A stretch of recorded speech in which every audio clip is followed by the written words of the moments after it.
very warm welcome and thank you for joining us for the afternoon session on free practice day for round 6, the final round of the IDEMITSU FIM Asia Road Racing Championship. We've got 6 sessions for you this afternoon. I'm Barry Russell, and bringing you the action with me is Daniel Bogers, who will be doing pit lane interviews as well as trying to explain to me what's going along here in the commentary box. This is the second session of the day for ASB 1000, the superbike class, and the riders have completed their outlaps. This is a 40-minute session, and just blasting their way out of the final turn, turn 12. You can see from that high camera shot that's Teo Yu Zhou, followed by the A-Racer machine of Chang Chi-ying, and together with them, and just moving past is, I thought it was, that's Yuki Ito for Yamaha Gen Blue. Yamaha Gen Blue, 2 riders in this class. The other one is Kazmayudin, who won one of the races at the final round last season. Yuki was, hold on, I think he was 6th in the last session. I'm going to check. Yeah, the last session Yuki Ito, that is, was 7th. Yuki Kuni was 8th, and Kazmayudin was 6th. Best time came from the new champion, Markus Reiterberger, for 1XOX TKKR. He did a 1:35.99, so that's the time to beat. Next up was his teammate, none other than Aslan Shah, and Zakwan Zaidi, who started from pole position. Last time we were at Buriram back in March, he was 3rd. There is Andy Faridis-Dihar, a rookie in the class, although it seems strange to be saying that because he's already such an accomplished competitor here. Yeah, the number 11 going through there on the A-Racer stickered bike is trying out some new electronic wizardry during this round. They supply ECUs for all the racing classes here in the Asia Road Racing Championship. Yuki Ito blasts his way up. Where are we now? Here he comes. Around about turn 2. Oh no, turn 4. Beautiful shot there by the cameraman just to get Yuki coming through the horizon. Yeah, and that's one of the places on the circuit where you have got a horizon, because it's a blind entry. It's really worth having a trip around this circuit, which looks flat but actually isn't. It does have a few gradients that cause challenges for the riders, and the greatest one is that one. I will have to fact check this, but if I'm not mistaken, this is the first time we've seen Yuki Kuni down into the 137s, and he's well in. Yeah. 37.2. Yeah, Kuni's best time was 1:38.060. So yeah, we were having a discussion before we went on air just speculating whether Kuni can improve his lap time significantly. So that's a good start to this session. We're only a few minutes into it. There's Aslan Shah, number 25. He had a good first outing this morning. He's making an early stop now. Despite his speed earlier today in this morning's session, he appeared to be telling his technicians in the pits that he was having some chatter, so maybe that's not fixed yet. Here's Lachlan Nepis for Evolution Sports on that gorgeous, I'm going to just keep calling it aquamarine coloured BMW. Lachlan this morning was 5th fastest with a 1:37.5. he'll be looking to improve. But he's tried something early that he wants to tweak further by the look of it. Yeah, Lachlan always working hard. There's his Yuki Kuni coming back in. He's done a 137.2 as his fastest on the previous lap, a 137.4. So Yuki Kuni really showing up already. Mind you, that's only less than 0.1 away from Marcus Reitzenberger, the champion, where he currently sits. Yeah, intriguing start to this 40-minute session. There is Kazma Daniel. Hasn't gelled with that Yamaha this season as we expected him to. Wonderful, exciting rider. And apart from his one race win in Sugo, we haven't really seen what he's capable of. He's running a hard front and a medium rear this time.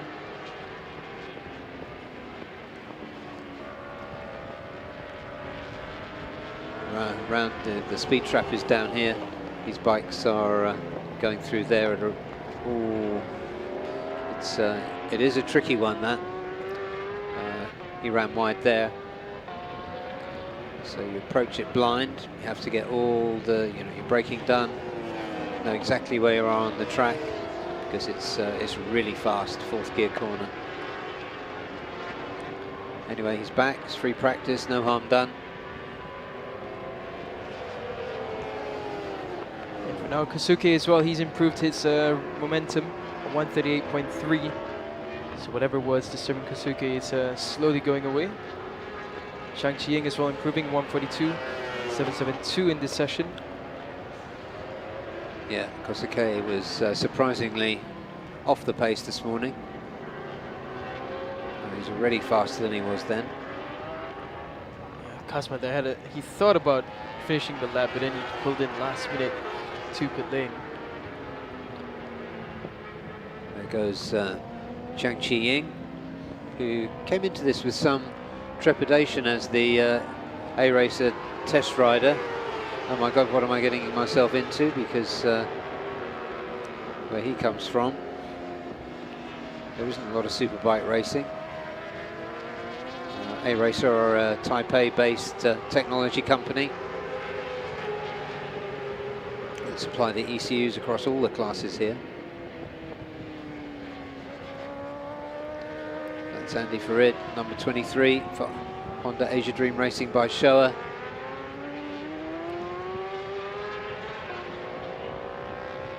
Yuki Ito behind him, just having a little bit of a cruise round.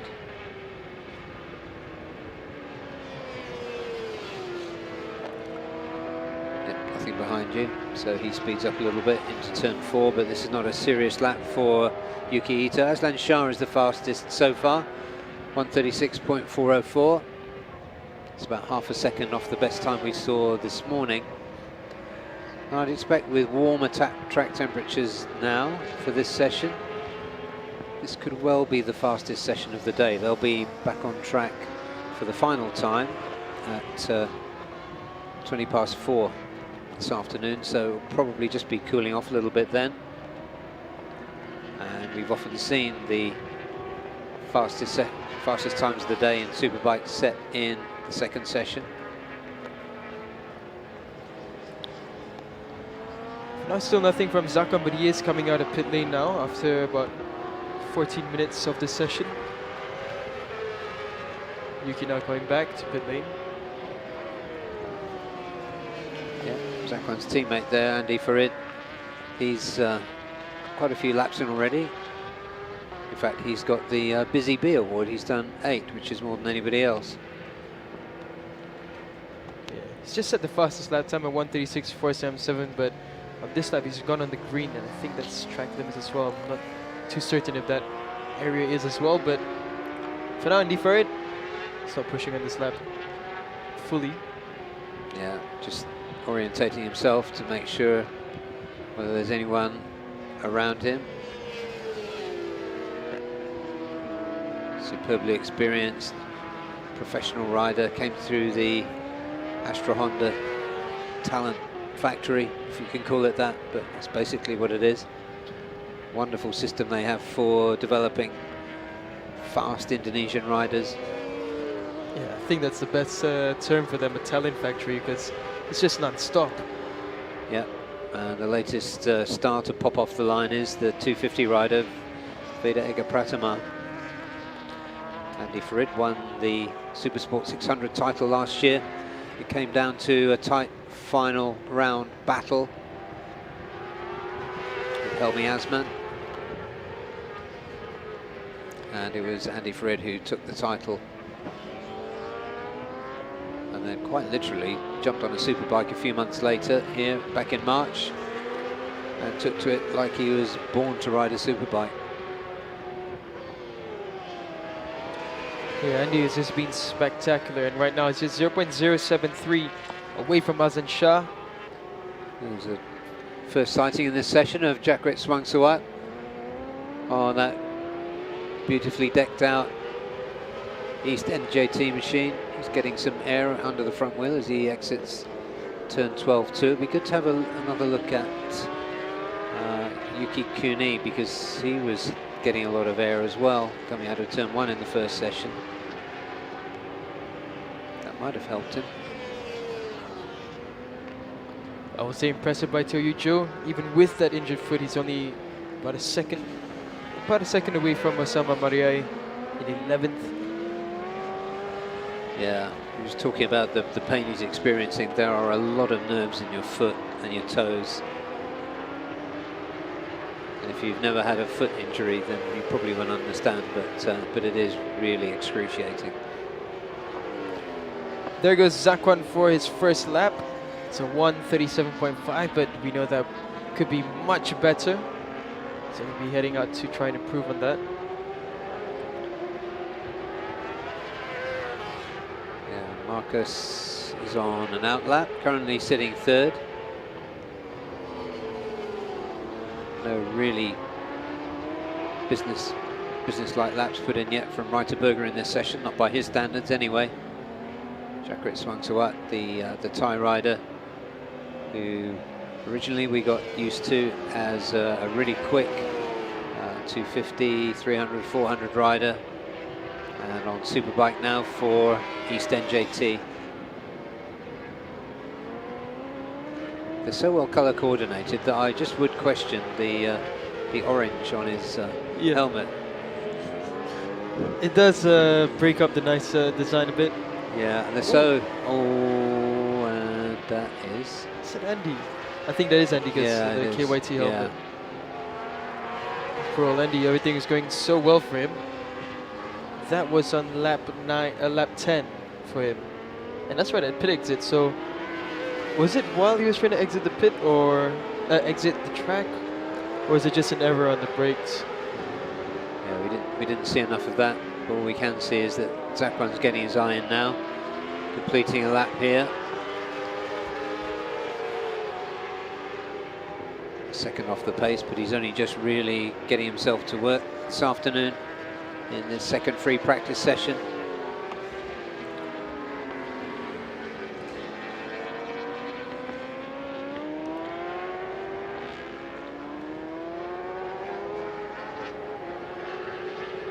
So we've got, well, Zakwan Zaidi is currently second in the championship chase, holding second place. Nobody's going to get first away from Marcus Reiterberger. That was done and dusted in round 1.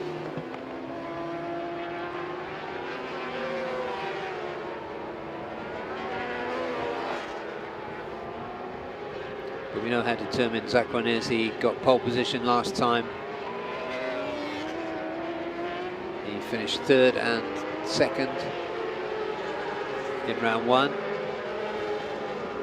He hasn't won a race this year, so he will be wanting to finish his year certainly with on the top step of the podium at least once. Let's see if he can do it. Marcus Reiterberger has had 6 victories. Kazma Daniel got one in Sugo, and the late and much missed Haruki Noguchi scored a double win back in March.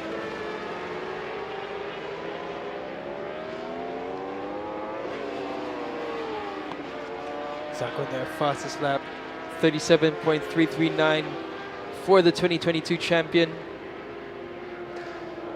Yeah, it looked like the body language and just the sheer speed you could see on the video looked like he was heading for that position, and there he is on top. 136.333.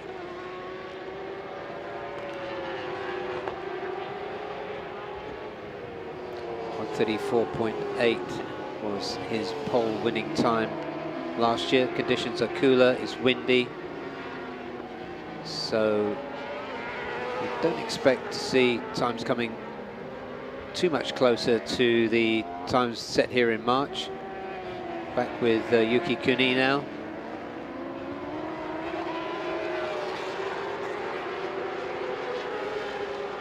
Zakwan's still pushing. He's done his fastest second sector. Osama Murray picking up the pace as well. Currently down in 11th.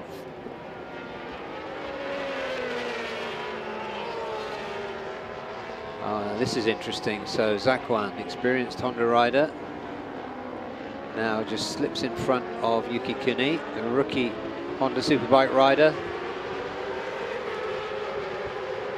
And again, when we were off air, we were just speculating that this could be a good thing for Kuni to do, to slot himself behind somebody of the stature of Zakwan, and that's where he is at the moment. So let's look at their sector times as they come around this time.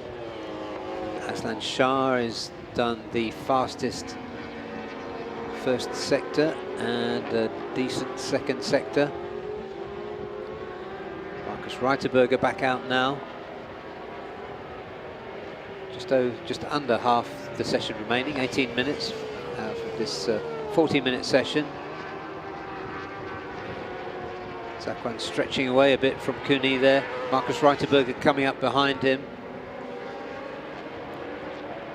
So the young Japanese rider in very good company here at Chang International Circuit as they go through the second sector.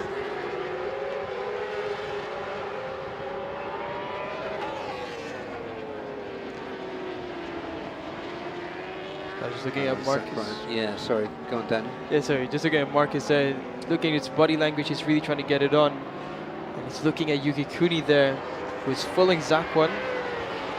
Aslan Shah, he's going faster. Zakwan is only improving well. Yeah, so Yuki hasn't put in his best sector times yet, but it's going to be a good one for him. 36.268, so best lap of the session for Zakwan Zaidi. Reiterberger still behind Yuki Kuni. That might change as they go up towards turn 3. Here they come through turn 2. 3 abreast. Marcus Reiterberger pushes his way to the front of those 3. Zakwan eases off and moves to the back of those 3. Now he can have a look at the Japanese rookie. There is Kosuke Sakamura on screen there for Astemo, the number 17. Kosuke's currently with a best lap of 138.4 in this session.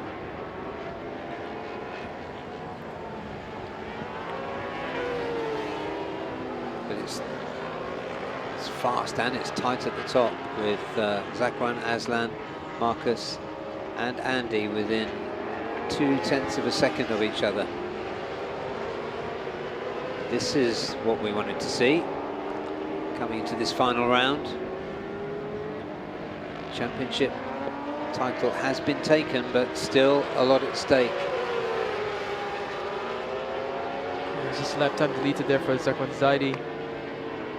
His previous lap.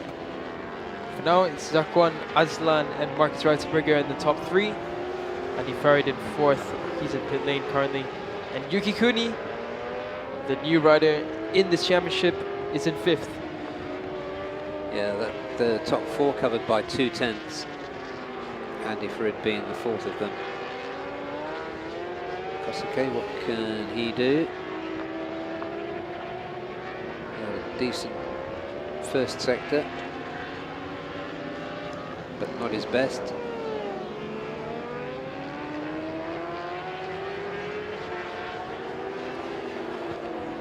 Joe currently 13th, perhaps still struggling with that painful foot injury.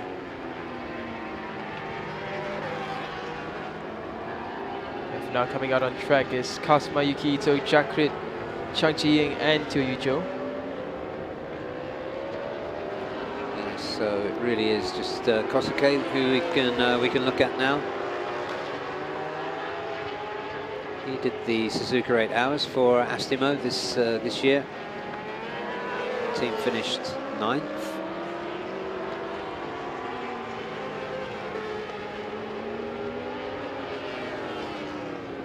Nothing else in shot as well. He's just come back into pit lane.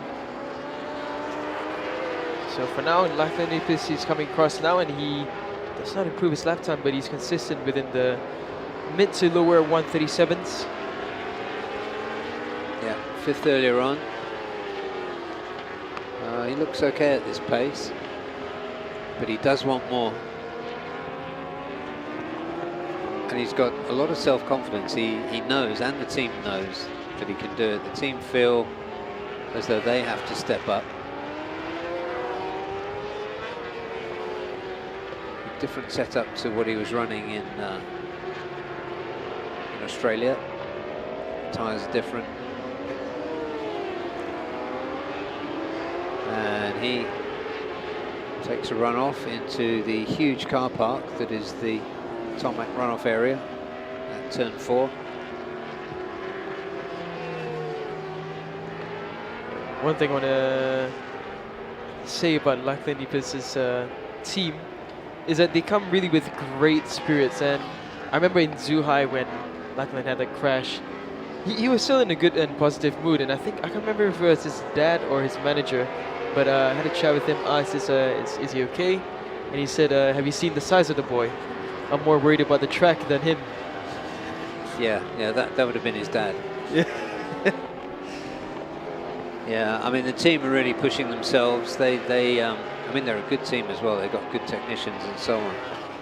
They just feel that there's more to come, and they haven't quite got the formula that this particular class, ASB 1000 in the ARRC,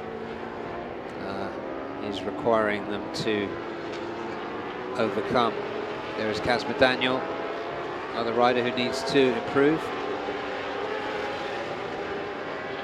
Trailing Lachlan by about 0.3 of a second at the moment.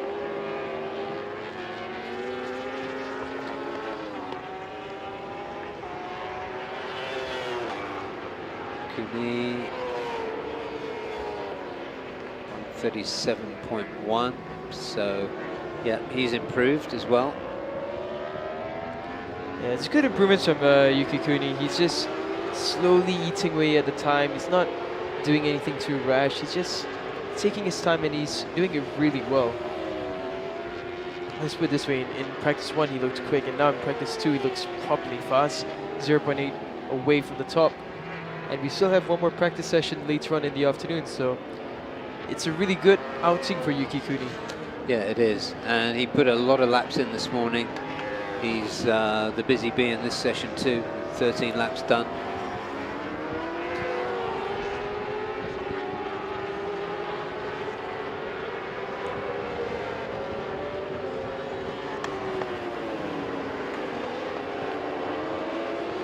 Another lap time cancelled, this time for, that was Yuki Kuni, so it looks as though he's pushing.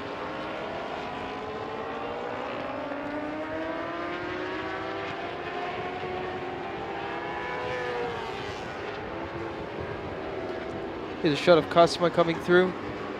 Kazuma's still seemingly struggling a bit. He's behind Lachlan Ipis, but he is improving on this lap.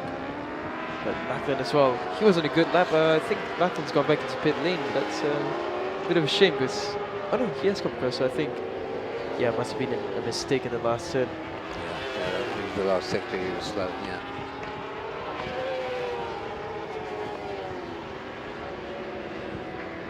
Kazma comes up to complete another lap. Squirts it on the short burst towards the line, and he improves. I think that's an improvement for him. 137.49. Yeah, that's his best lap of the session.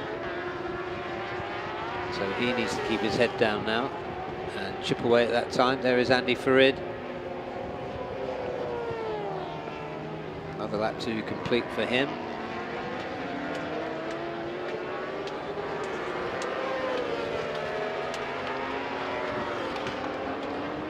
Just under 9.5 minutes left in the ASB 1000 Practice 2 session. Before it begins his flying lap, Kosuke Sakamoto continuing on his charge to try and find improvement. To Joe's out, Samansuel's coming out. Yuki Kuni has gone back into pit lane.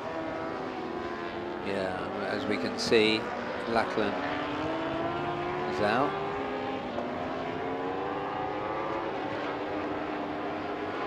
We've got about 6 riders in the pits currently, or on out laps.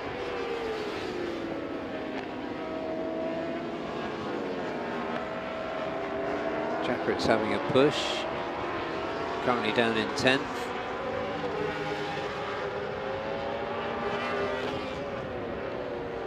This rider's definitely pushing. Andy Farid.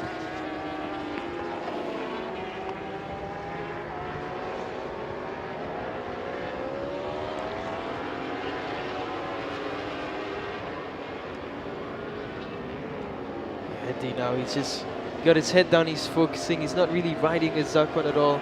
He's just trying to find his own pace, and I must say, riding alone, he has been doing quite well. At 136.477, sitting in 4th quite comfortably. Yeah, it's a decent pace and a good session, I think, for Andy Farid. And just reflecting on it, I just checked before I opened my mouth, but he's finished every race this season. And we did see him always fast on the 600, but we did see him making a few mistakes in previous seasons. So that's another aspect of his game that he's improved this year. This is a slow lap for him as he trundles through turn 3.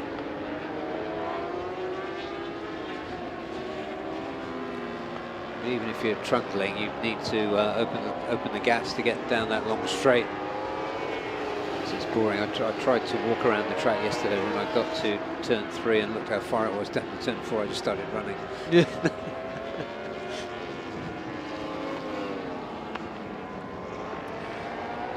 7 minutes left now in the session. Lachlan Epis, he comes across, and again it's another slow lap from Lachlan, so he's making some errors now at this point of the session. He's just got his lap time cancelled, so he must have gone wide somewhere. Yeah. Still keeping Kasma Daniel at bay is Lachlan. Kasma came across on the last lap. Also seems like an error on the last section. So Andy Farid, he leads his teammate, the 2022 champion Zakwan Zaidi, across the line once again. There are 6 minutes remaining in this 40-minute session. They head down towards turn 1. Nice and cleanly through. Let's see if there's going to be any push from them. Zakwan currently sitting on top of the timing screen with 136.268. Aslan is out. He's just done a slow sector 1, so no threat from him yet. Marcus Reiterberger is out, looking as though he's on a decent pace.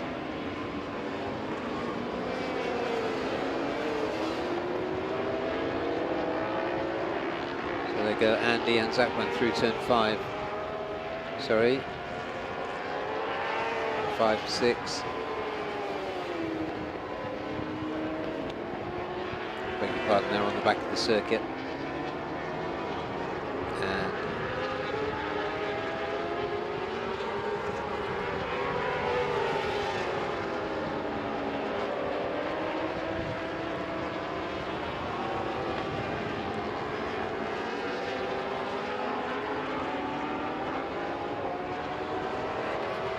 Yuki Ito is pushing. He's just done a quick sector 1.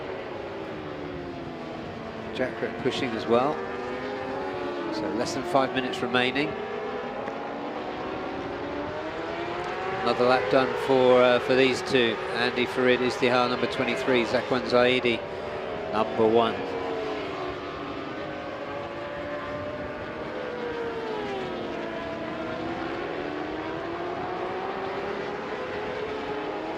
Last laps in the low 137s.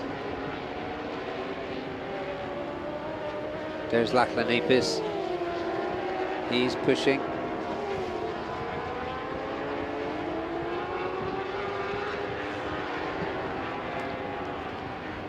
Good sector 2 for Lachlan.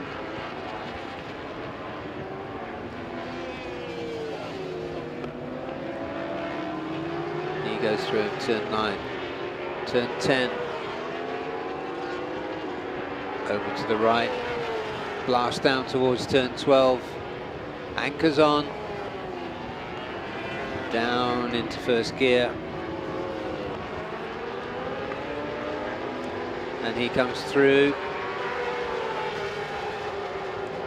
137.147. Sorry, 137.042. So that's an improvement for Lachlan. He stays in 5th. Oh, sorry, he moves up to 5th. Yuki Kuni moves down to 6th. So that was a decent lap from Lachlan. Marcus Reiterberger takes an excursion at turn 1. I think he's looking for Aslan.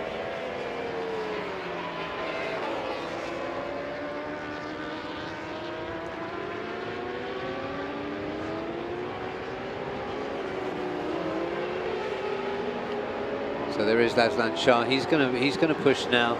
Currently sitting 2nd behind fellow Malaysian Zakwan Zaidi.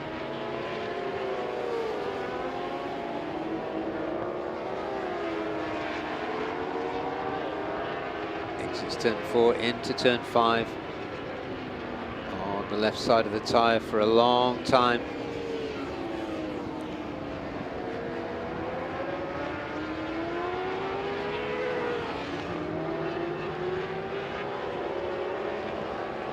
Like just behind him, Lachlan might have eased off then.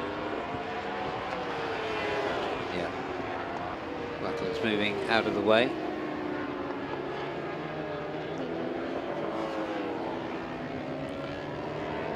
Decent pace for Aslan, but he's not going to improve his time, and down goes Yuki Kuni. So, first visit to the gravel trap for the Japanese rookie.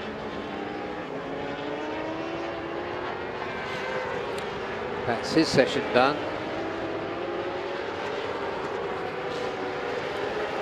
You see what happened there? So there he is, under braking for turn 12. Tucks the front and the bike goes into the gravel. So short trip back into pit lane. So he very nearly completed that. It's a little bit sheepish as he rolls into pit lane.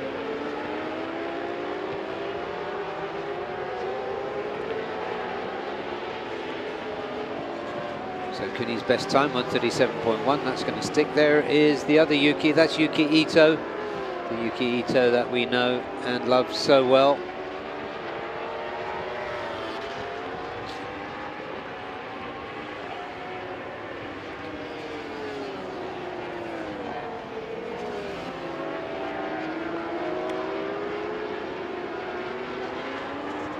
There is Zakwan behind Yuki Ito, going into turn 5.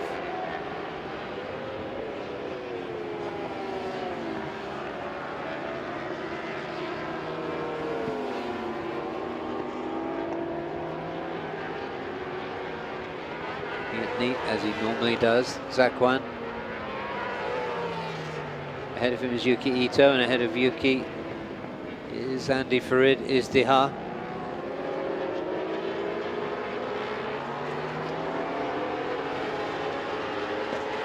And the checkered flag is out, and I don't think there's anybody out there that is going to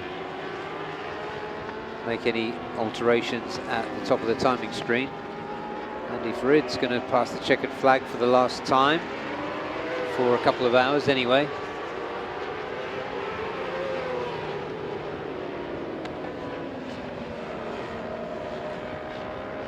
And here comes Kosuke.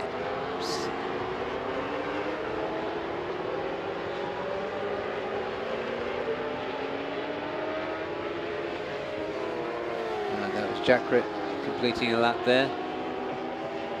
Jakrit looks like he will finish in 10th place, 2.3 seconds off the best time, which stays with Zakwan Zaidi as we look at those gorgeous cumulus clouds in the background. Zakwan Zaidi it was who topped that free practice session with a 136.268. Aslan Shah for 1XOX BMW was second fastest. His teammate Marcus Reiterberger, the new champion, in third. Fourth, Andy Faridis Dihar.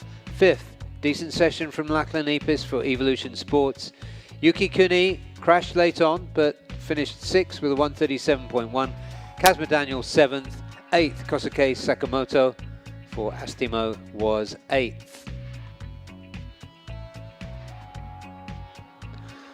And in P9, Yuki Ito for Yamaha Gen Blue Racing. Jakrit Swangsawat for East NJT was 10th.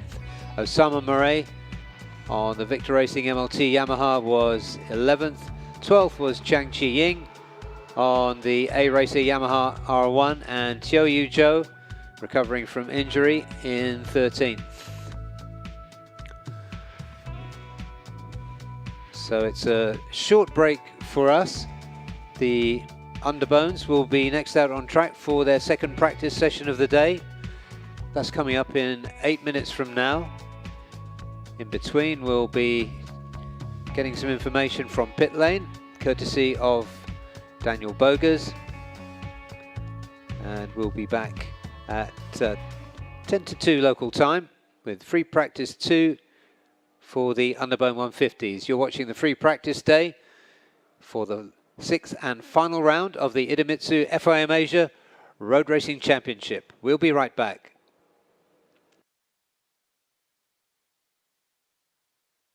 IDEMITSU IRG5. Start like a rocket and ship like silk with super bike proven nano-tailored oil. Ultra protective Quintec guard technology distills the wisdom of oil experts. 5 protective benefits in harmony unleash the peak performance of your engine. Nano Silky Tech ensures extra smooth upshifting at high RPM. Rocket starts, silky shifts. IDEMITSU IRG5. IDEMITSU IRG7. Race-bred nano-tailored oil for enhanced acceleration and horsepower. Even in harsh conditions, the 7 protective benefits of septic guard technology keep your engine performing at its peak. Even a split-second advantage can change everything. Born to win. IDEMITSU IRG7.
the noisy Honda Racing Vietnam garage with the team manager. So we want to ask, how has the team performance been this year?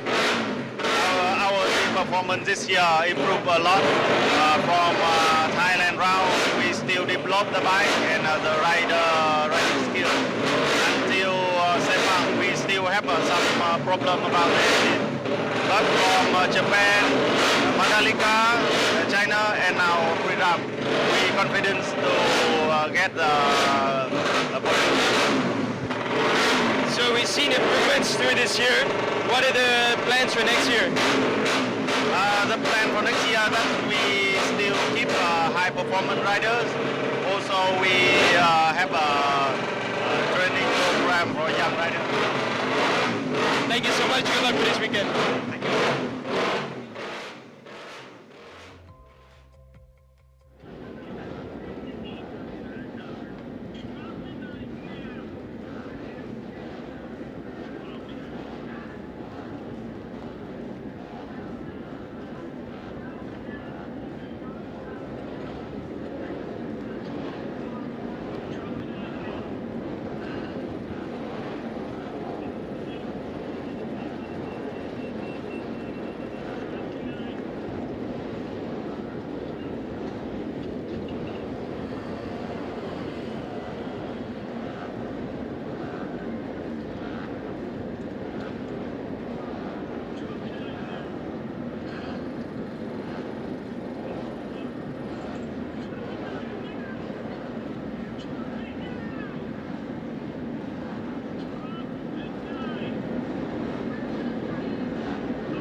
So we're down here at the TVS Asia One Make Championship garage with Hiroki Ono. So Hiroki, you didn't join in round one, so you weren't here for the BURIRAM round. And earlier this morning we saw it wasn't the best time from you yet. So what was going on there? So this morning I touched fast riding in here. Ne? So track layout not so difficult, just simple, like simple. So but now I adjust my riding style also machine setup. Yeah, we will see afternoon session. So we know your form has been amazing since you joined the championship. How do you feel going into this weekend now? Yeah, I target just 2 wins. Then I don't know, championship not thinking so much, just push win. Thank you so much, Hiroki. Good luck for this weekend.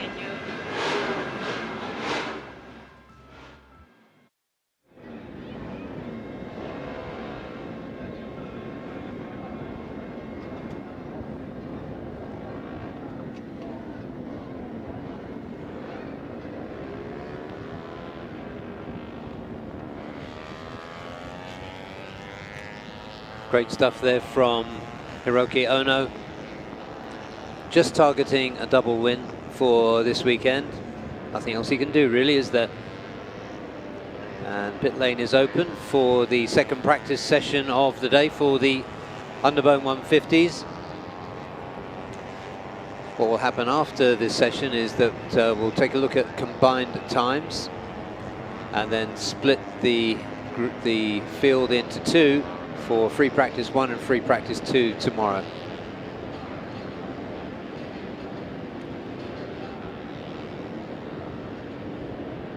So pit lane is open.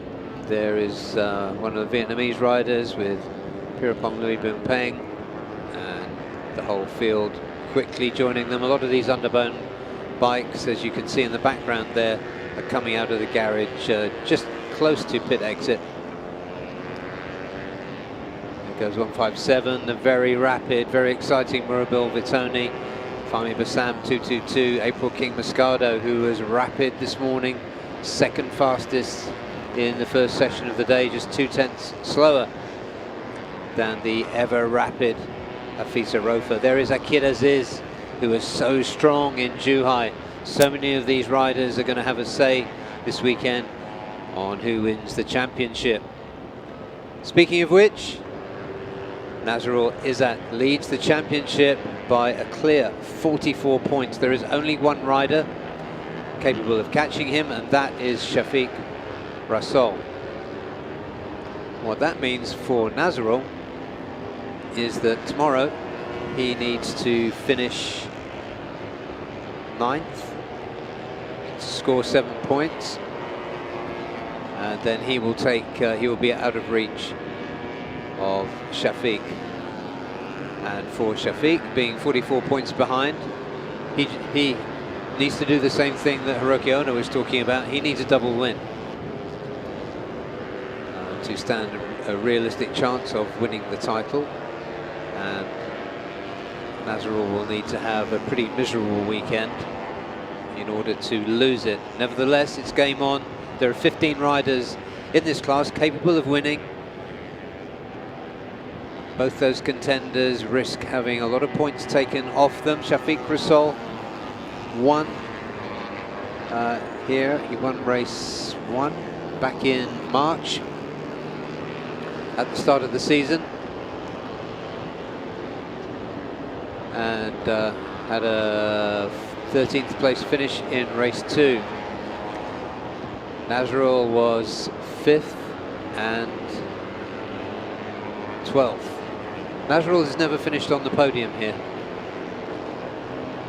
and so for Nazrul, the calculation, the strategy for this weekend is rather different. He doesn't want to lose the championship,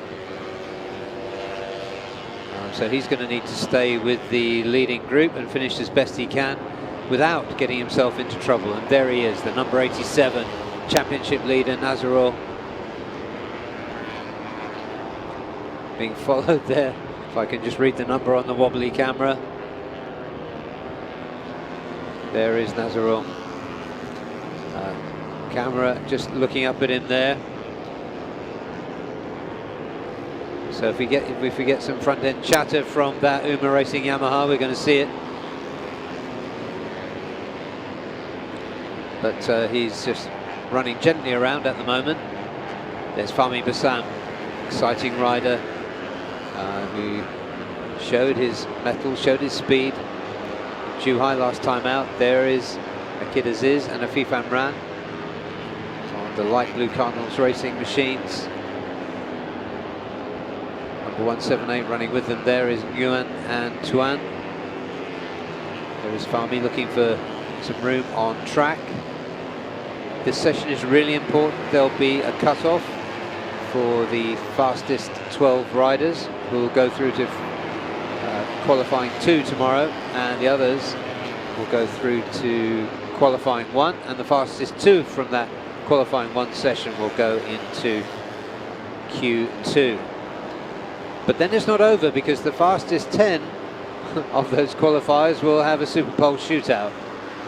So there's a lot to look at and a lot to go for in this underbone, but the job here this afternoon is to make sure that they get into the fastest 12. Cut-off point will be 12. So they want to get into the top 12 on the timing screens. There are 25 bikes in that competition this afternoon. Target times, the fastest time from Afisa Rofa this morning was 2 minutes 0.519. The only other rider within the 2-minute range was April King Moscado, who had a promising opening to round 6 after what's been a bit of a disappointing season for him. and Akira Aziz was third fastest on 2:01. The 12th fastest rider this morning, just thinking about that that cut-off point, was 2:02.5, and that was Wawanwela.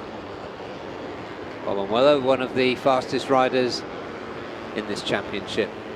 But this championship is nothing if unpredictable. That's what attracts viewers from all over the world. Anybody who really knows motorcycle racing in depth loves ARRC Underbones.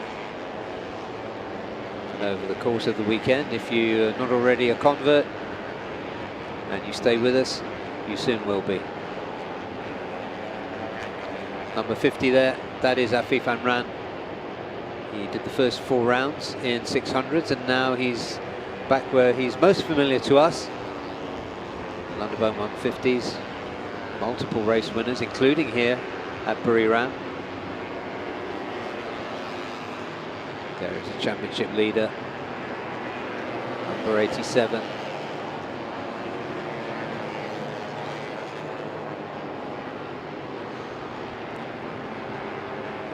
But nobody really running in anger yet.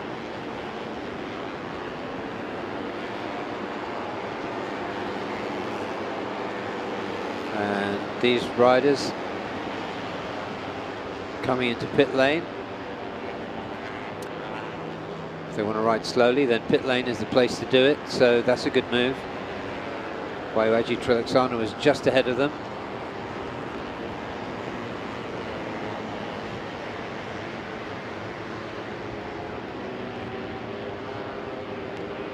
Fastest rider so far, although nobody has really had a good crack at it, is for JRT Pitts bike, Ahmad Fazrul Sham, on great form last time out in Zhuhai, and we can expect more from him, I'm sure, this weekend.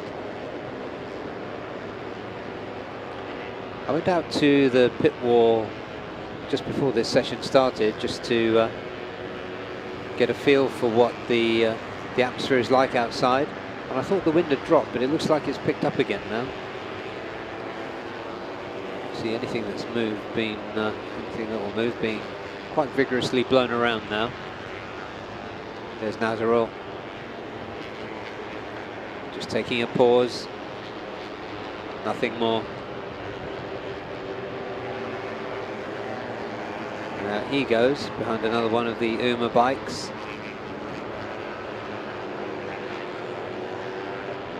For an underbone rider, Nazarul is quite big,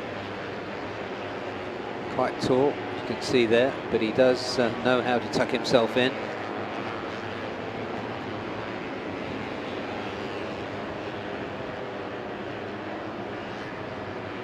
But there have been some surprisingly tall and amazingly successful riders in this class. Ahmad Fazrul Sham being one of them, another tall rider, who could possibly take the credit for how to fold yourself onto a tiny bike and look small. Technique that a lot of these riders now follow. Fazrul sadly out after an accident that caused some injuries that are going to take a while to recover from.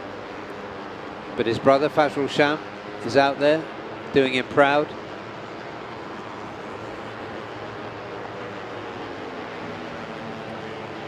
Fazrul was 7th quickest this morning on a 2:01.6. As you can see, the run up to turn 3 is being done at a very, very gentle pace. And this is one of the things that concerns race control. You could see 2 riders there. They were the 2 Team One for All bikes, were coming up quickly. The others got out of the way, but just one mistake could end badly. So looking here at Pirapong Lu Peng, and the number 53 of his teammate, Pascon San Luang.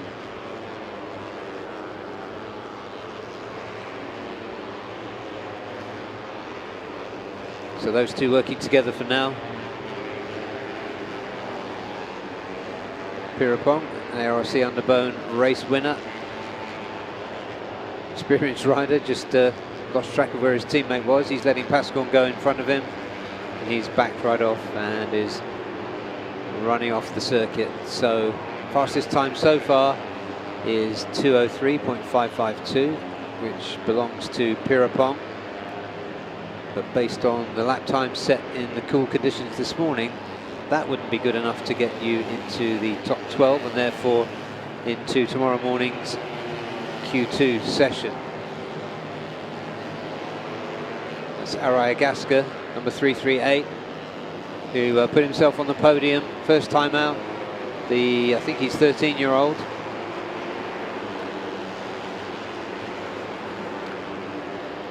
Yeah, appeared as a wild card in Mandalika and got himself on the podium in race 2.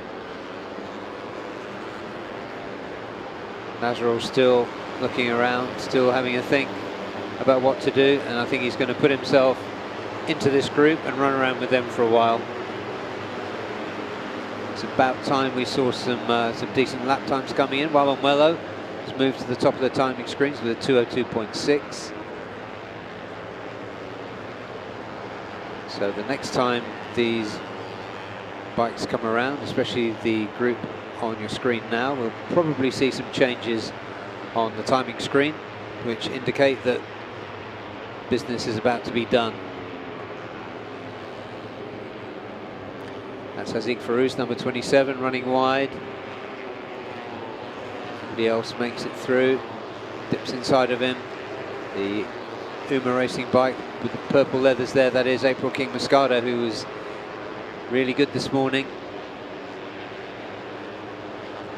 setting the second fastest time, 2:07.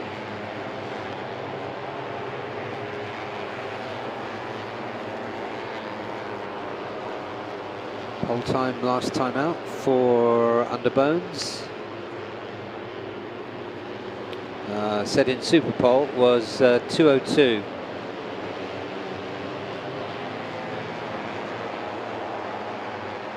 So Super Pole, of course, is where the riders run together. Sorry, run solo, so as to isolate the performance of the machine and the rider, and not benefit from running in groups and slipstreaming. So the Super Pole times are always slower than the fastest practice times.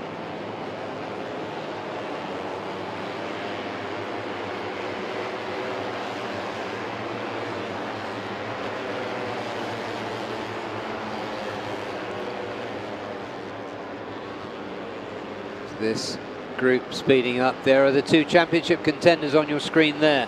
Shafiq Rasool just gone through, number 87, right in the middle of your screen now. They go through to complete another lap.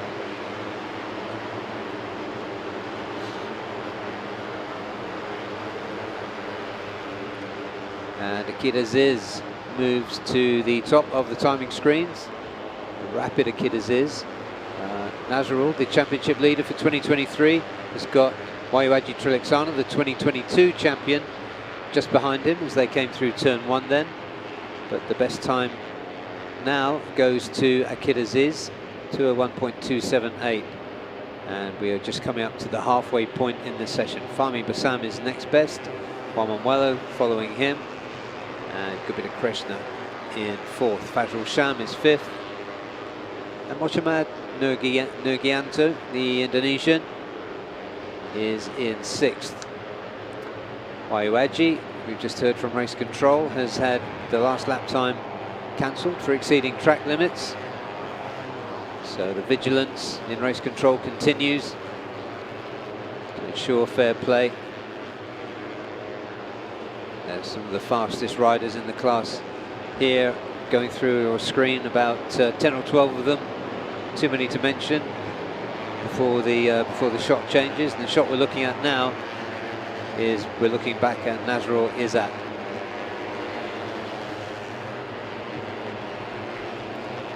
Shafiq Rasool goes through, green bike, pink helmet.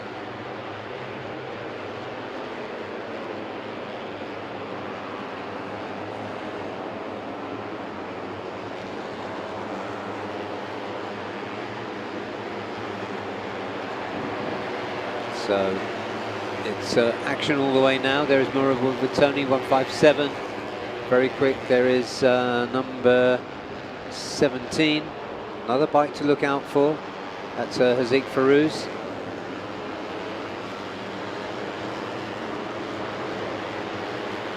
And let's look at the timing screen. Pirapong Peng moves up behind Akid Aziz to take second spot.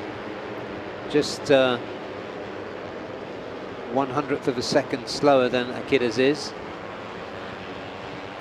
Wayuaji made up for the last lap being cancelled and moved himself into third with a quick lap, 2:01.6 that time around. And there you can see the field. It's wobbling about a bit thanks to the windy conditions.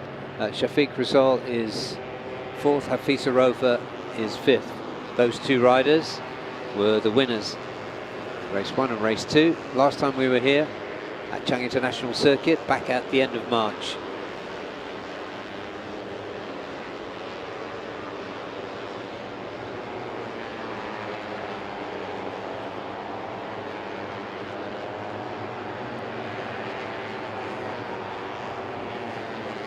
Nice aerial shot there. You can see two Cardinals machines, the light blue bikes, number 50, Afif, 13, Akid, and there is April King on the Uma racing machine, purple and red. April King in this session is down in 17th with a 2:05. So that's almost 5 seconds slower than his best time this morning. So he has some work to do.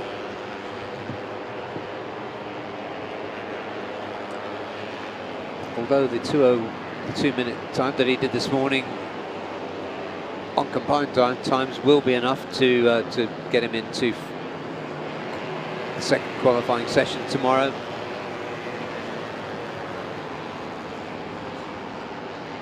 So it's a kid. Pirapong, there's another lap to be completed here. Fazrul Sham, we need to look at him. He's currently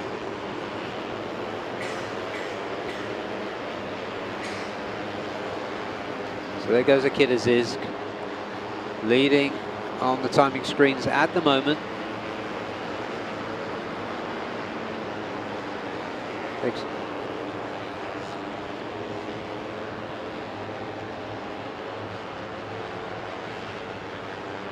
And down in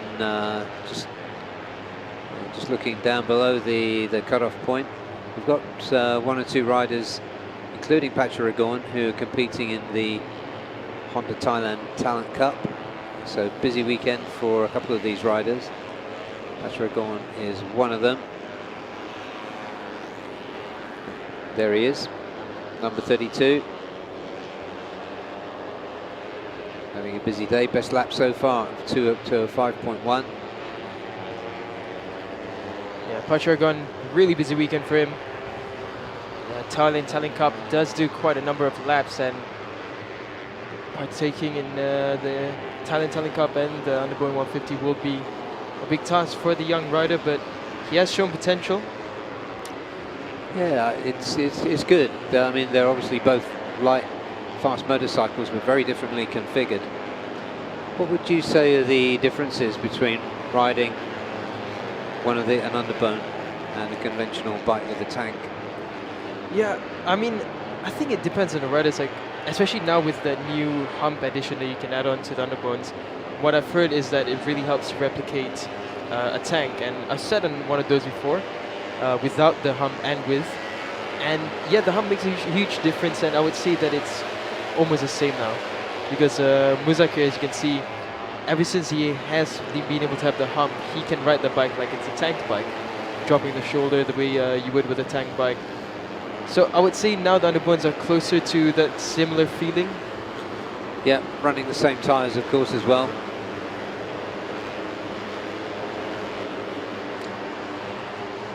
So Fazrul Sham leading that group and running wide. So this next lap won't count for him. Fazrul currently in 9th. Moved up slightly last time around. Leading that group is Haziq Farouz. still down in 18th. And I think that's Gupita Krishna, one of the bikes going through there. Gupita, who's looked like a man on form, and a rider who's really looking for results all season, actually. And in the championship, he's been decent.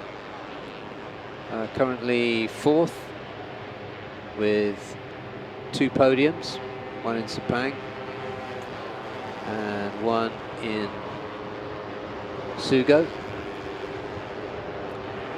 Although we might have expected a little bit more, but in this field, with this amount of quality and this amount of unpredictability, getting across the line in a podium position is a big ask.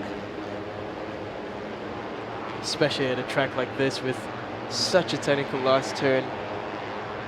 Absolutely, yeah. There's Wawanwelo. Good season from him. Good to see him in as a regular rider. He's certainly brought some value to the championship. 4 podiums, including a win at Sepang.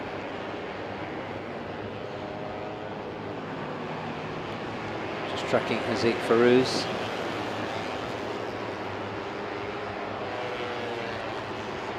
Wawanwelo goes inside him. And that is the number 16 machine of 16. That's John Emerson. No, that's number 22. Beg your pardon. A few of the numbers have changed around.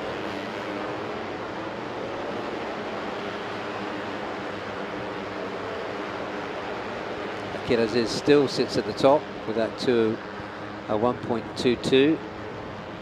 Pirapong stays 2nd. Wayuaji stays 3rd. And Fisa Rofa in 6th place is also in the 201s. Behind them, April King, Nazrul, Izam Iqmal, Fajrul Sham, Sharol Shazraz. 202.5 for Sharol. Fahmi Basan, almost identical time. And Wawanwelo, almost identical time. And here we go again. Just go down the results and the possibilities rabbit hole with Underburns, and you're never going to be seen again. Here's a good shot. The sound's been turned down for that, I think. Through turn 4, 1, 2, 2 riders go wide that time. That was one of the TKKR 1XOX bikes going through there. I think that was Fisa.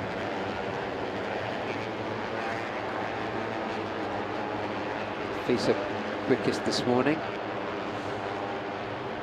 Red number 24 on the front of his machine. There is Shafiq Rasul. Green bike, pink helmet, pink number. 23 going through there is Gupita Krishna.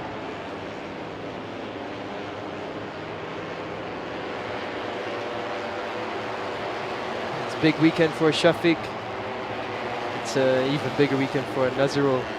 So yeah, very different mindsets required by those two guys. Shafiq just has to try and win both races.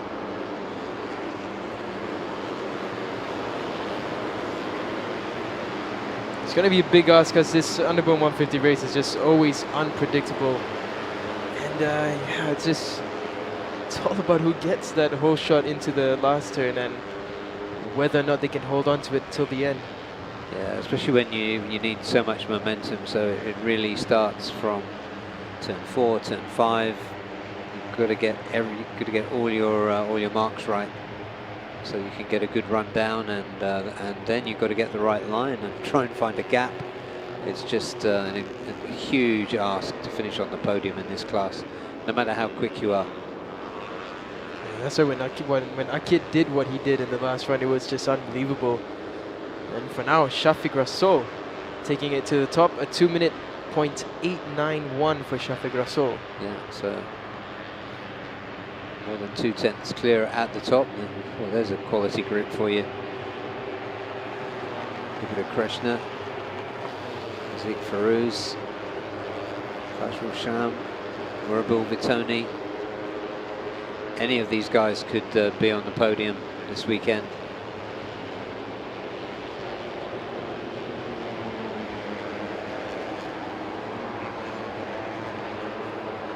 Now Pierpont Liu Bumpeng put in the fastest sector 1 time. So Pierpont looking really good so far in this session. Yeah, Wayuaji has moved up into second. Let's not forget the 2022 champion.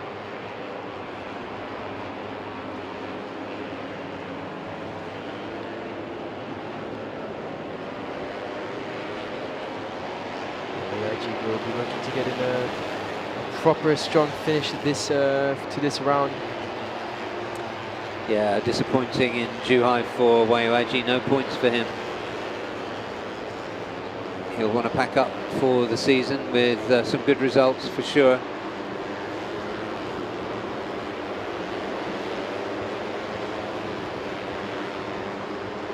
Now we're just looking at the timings of Haziq, Pierpont, Gerbil and Gupita.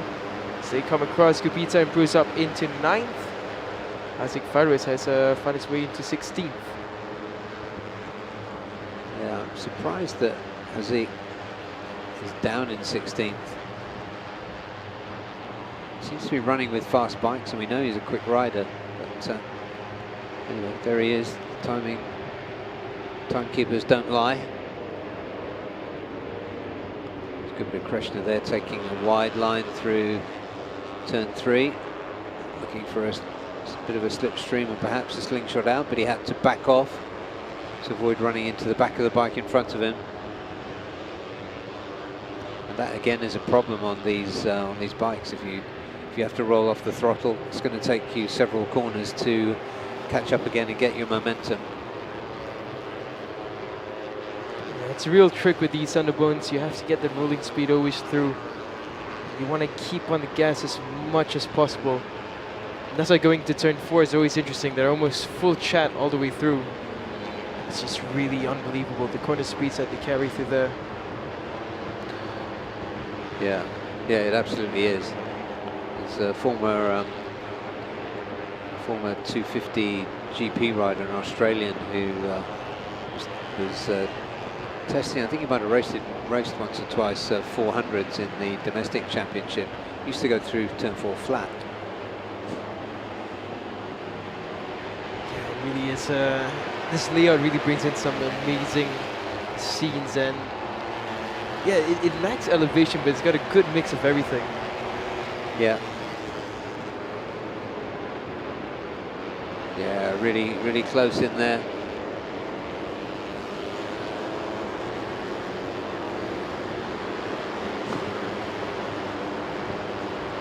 Yeah.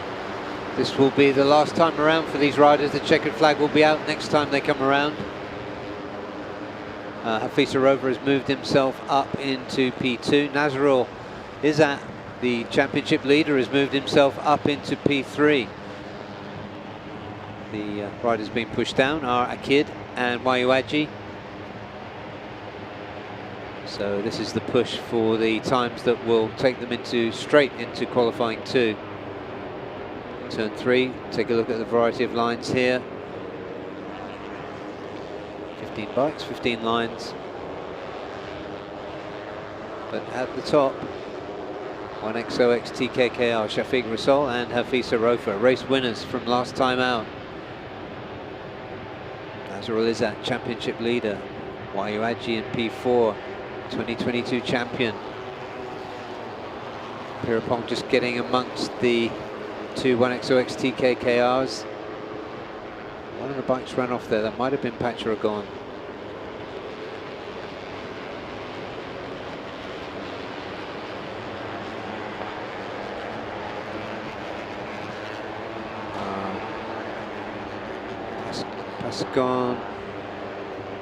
Pascon is on a push for Team One for All. Murabel Vitoni's pushing hard. April King is pushing hard this last time around. There will be some changes on the timing screens for sure. Fazrul Sham is in the pit, but in 7th, so his P7 is looking a little insecure.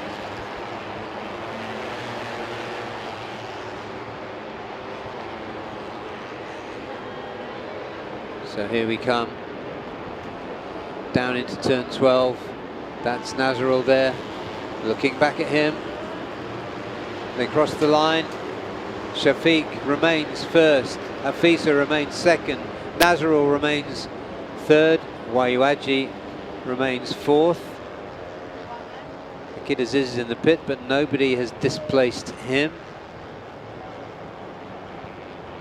So we'll have a look at combined times later. But at a guess, you're going to need to be in the early 202s to make the cut for qualifying 2. Let's have a look at the results for that session.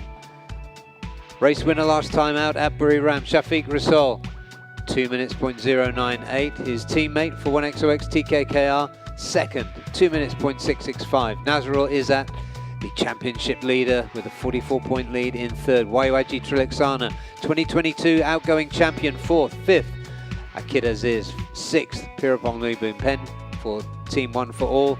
April King Moscado, another 201, 201.529 for him, for Uma Racing, and Murabul Vitoni for LFNH Putra in 8th. Ahmad Fazrul Sham, 9th for Pitspike JRT. Pascal San Luang, Team 1 for All in 10th. 11th for 4S1M Evo Gupita Krishna. Isam Iqmal, SCK Honda in 12th. 13th Haziq Handam. 14th Cheryl Shazras. And 15th Fahmi Bassam. 16th was Wawanwello, down in 16th. 17th Haziq Farouz. 18th Giancarlo Maurizio for Uma Racing. 19th Afifan Ran, surprising to see him down in 19th. Mohamad Nurgianto for 4S1M in 20th position. 21st Araya Gaska. 22nd Nguyen Hu Tri for Honda Racing Vietnam. 23rd was Pacharagon for SCK Honda, the busy young Thai. 24th Antoine for Honda Racing Vietnam. And Kantapat Yapkantai for Yamaha RCB Uma Bird Pet Kasem. So that is the last outing for the Underbone 150s for today. We will see them again tomorrow morning bright and early. 7:40 will be qualifying practice 1. And that will be the first session tomorrow morning. So set the alarm for that, because the gloves will be off for that. Coming up next will be the second session of the day for the TVS Asia One Make Championship. And that will be in 2:30 local time, so 7 minutes from now. We're going to take a break. Daniel will be talking to somebody in pit lane, and I'll be back with you at 2:30 with the TVS Asia One Make Championship, the second free practice of the afternoon for them at the final round of the FIM Asia Road Racing Championship. We'll see you in just a few minutes.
Down here at the Honda Racing India Garage with team manager Shishil Mishra.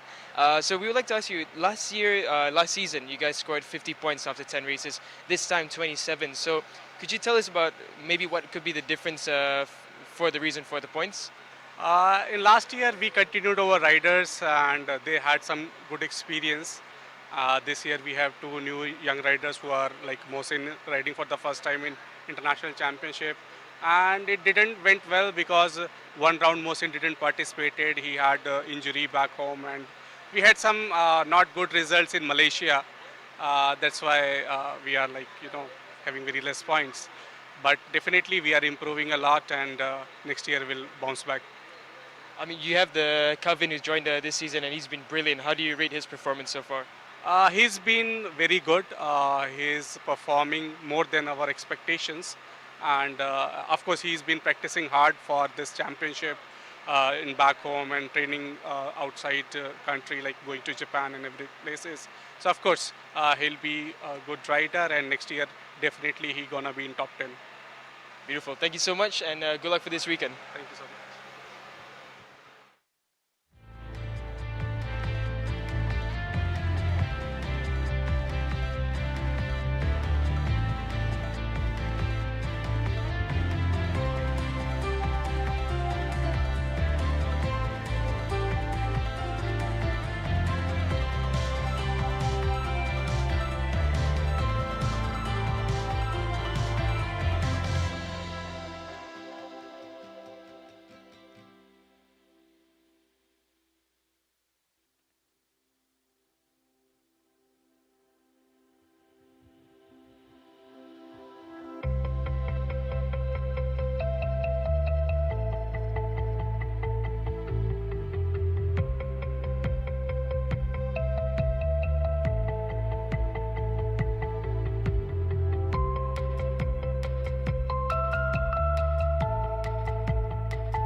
So we're down here at the Motorcycle Manual Tech Kawasaki Garage with Liu Chunmei. So Liu Chunmei, it's been an up and down season, but you've collected 9 points after 10 races. How's the progress been so far?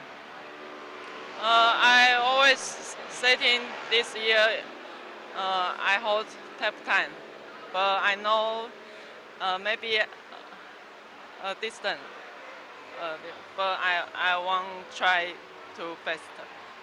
And next year I want find a sponsor. Yes. 刚好继续下去怎么讲？ Keep doing this keep doing next year. Yes. yeah. Thank you so much. Good luck for the weekend.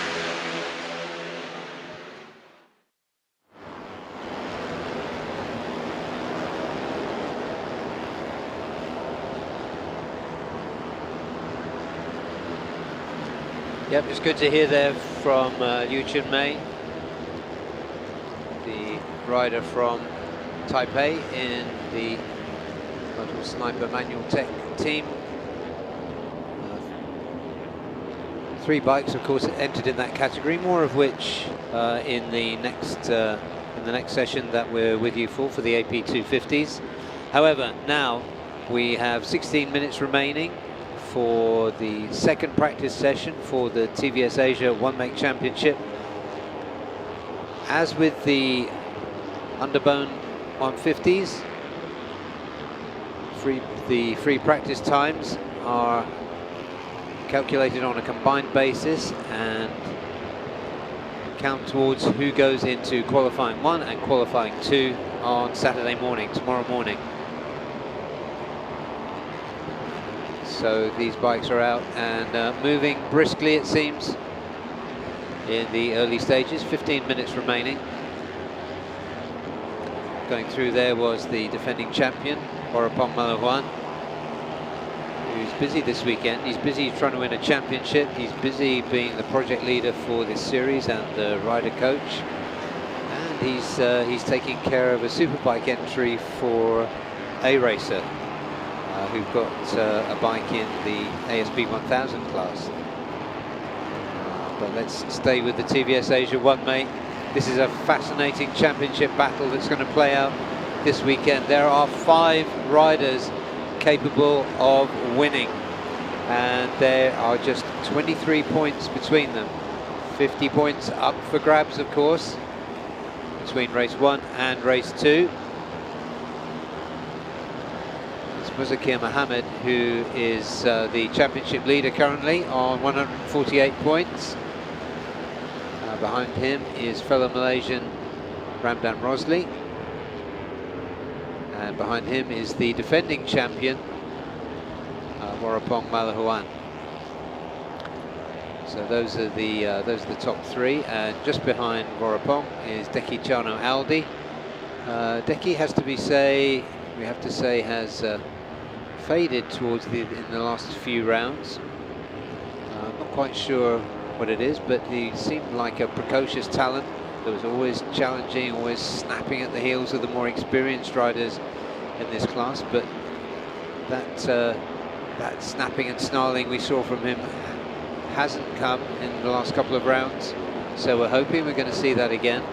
And the 5th rider in that tussle for the title is Hiroki Ono, who only joined the series in Sugo, which means he's had 6 starts and he's had 5 wins. Daniel spoke to him earlier, as you may have seen, and he was saying he was just targeting to win both races. Well, that's all he can do. He's on 125 points. Zakir is on 148. Going through there is the defending champion Borapong Malahuan, carrying the number 1 plate.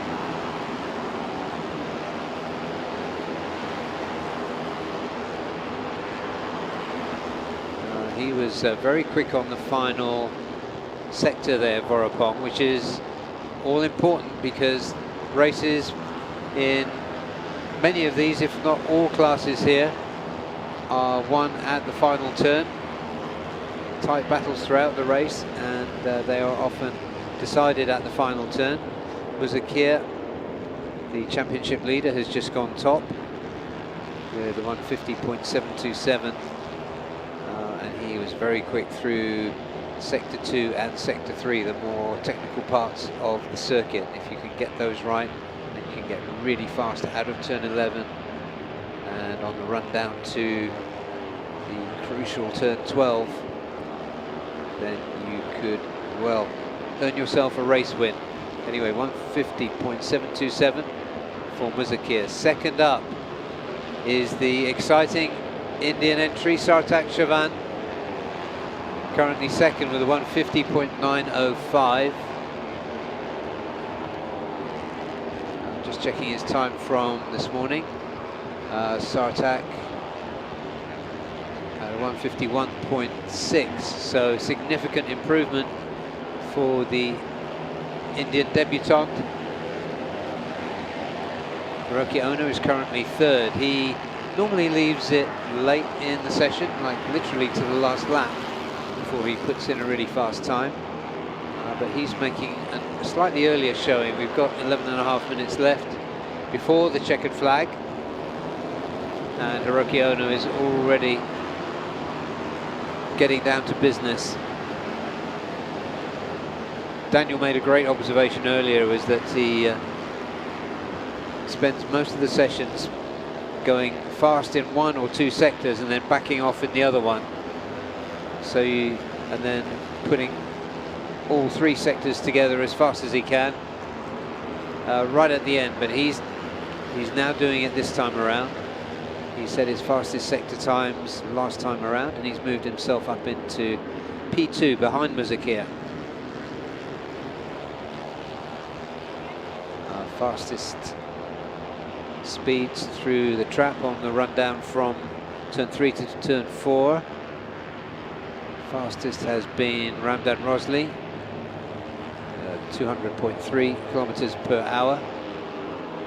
They were hitting 212 there back in March, which is probably due to the stiff wind that's blowing here today.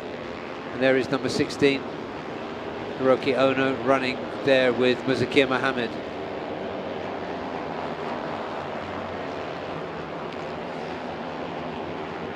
So Hiroki Ono putting the work in a little earlier this time. Daniel just rejoined me after his pit lane exertions and insights. But Hiroki Ono is getting serious a little bit earlier than he normally does in this session. Yeah, I think what was the last session for him was literally just track familiarization, and he's found himself right behind Muzakia, so he clearly has his intentions set. He's trying to follow the fastest of the last session and understand the rhythm and pace that he needs to take a victory over here, because as he said, he's not looking at the championship, he's just looking at a double win. Yeah, and if he's fortunate, and if others are less fortunate, that could earn him the championship.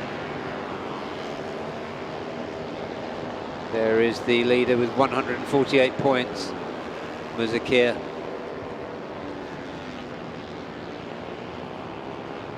He was fastest this morning, 150.792, so he's already beaten that time.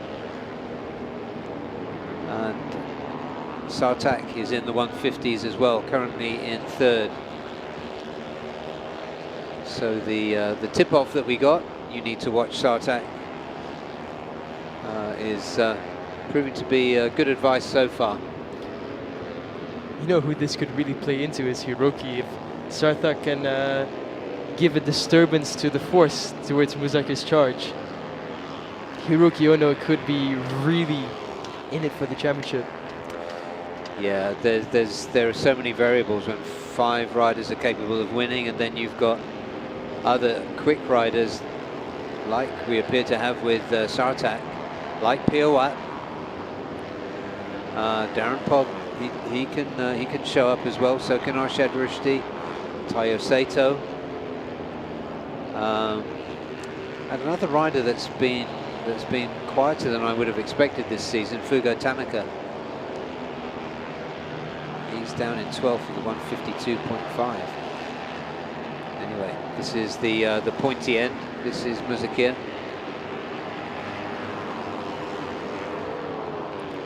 Muzakia right now, the pace setter. Hiroki, Sartak, Ramdan, and Piawat, and Chiranth all in the pit lane. Yeah, Muzakia as well, he's going to head out. Just takes his leg out to show that he's heading back to pit lane. And Deki looks as though he might be having a go this time around. Although I don't think he's going to threaten any of the quickest bikes so far.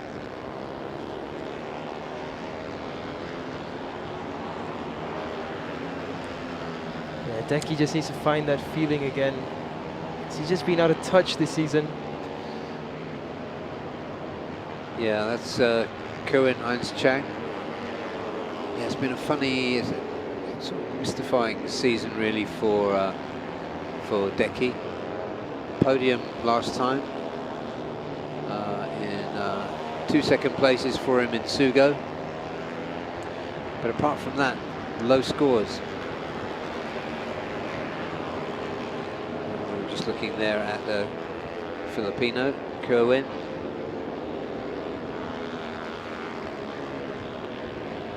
Not yet on the pace in this championship.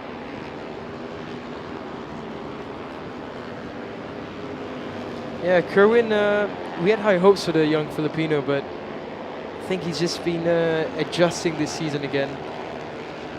Yeah, see Piawat and Darren Pop running together, the two ties.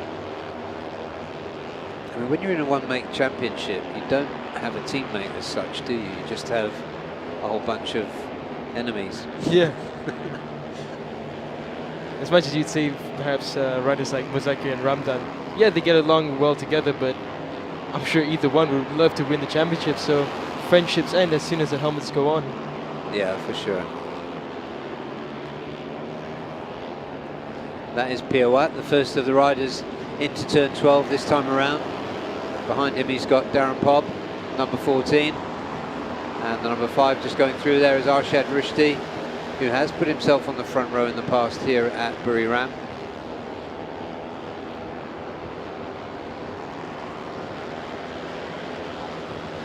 Yeah, Arshad has done a lot of work in between the season. He's racing the thousands for the first time. Yeah, it's so interesting that the Singaporean, he hasn't got a lot of domestic competition or facilities. Even in Singapore, Singapore is probably a little bit too small for a proper racetrack, notwithstanding that they organise the streets for Formula One, but that doesn't really work for bikes. Yeah, the best that they have in Singapore is a go-kart track where they organize sort of underbone races as well as supermotos, and Arshad does compete in the Supermoto Championship. Yeah, that's right, he does, yeah. Yeah, I've been to Supermoto there once. So yeah, it's one of those places in the world where the money definitely is there to build a circuit, but it's just space is quite lacking. They've had plans in previous years to build a circuit there, but it never came to fruition. So hopefully one day we will see a proper circuit in Singapore.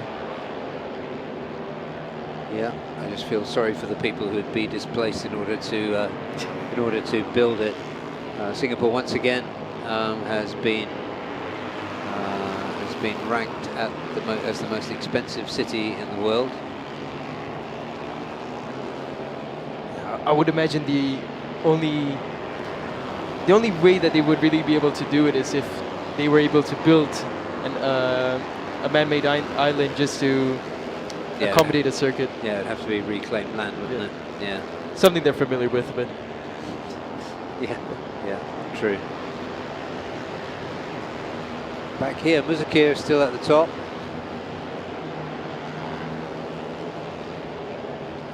Roki Ono is on the move. Faster second sector from Hiroki Ono, improving sector 1, so I believe this lap will bring Hiroki Ono up into first. With recent form, we do expect that from him. Yeah, we do. There's Rusman Fadil, the Papuan. Papua, of course, part of Indonesia. And there he is, Hiroki Ono. We didn't see it on screen, but 150.013. So almost a 150 flat for Hiroki Ono, and there he is. Surprise! At the top of the timing screen. I mean, it's not just the fact that he takes the fastest lap, it's the fact that he was out earlier just watching Muzakir, goes up into second, and then he goes back into pit lane, I guess makes some slight adjustments, and comes out and goes 0.682 faster than Muzakir into first. He's such a cool character. He is. Isn't it? It's just all calculated, he knows exactly what he can do. And then he just does it, which is the hard part. Yeah. He's a fantastic rider to have, and so glad he's with us this season for the TBS Asia One Make Championship. Yeah, it's great. Been great for the series, improved the spectacle, and given a fantastic example to the other riders in this championship. Sartak currently third behind Muzakir Orapong, who we barely mentioned. We've only got 1.5 minutes till the checkered flag comes out, but he's currently fourth, 150.944. So we've got 4 fastest riders in the 150s.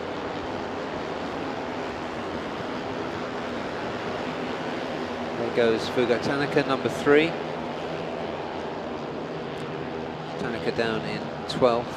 Still can't quite fathom why his form dropped off. Yeah, because Fugo Tanaka, he's such a fast rider, but somehow this season it's just been not the race we expected from him. Yeah, second place in race 2 at the start of the season, and that was basically it. Yeah. Yeah, it's bizarre. We have a few riders who just haven't performed to the level that we expected them to.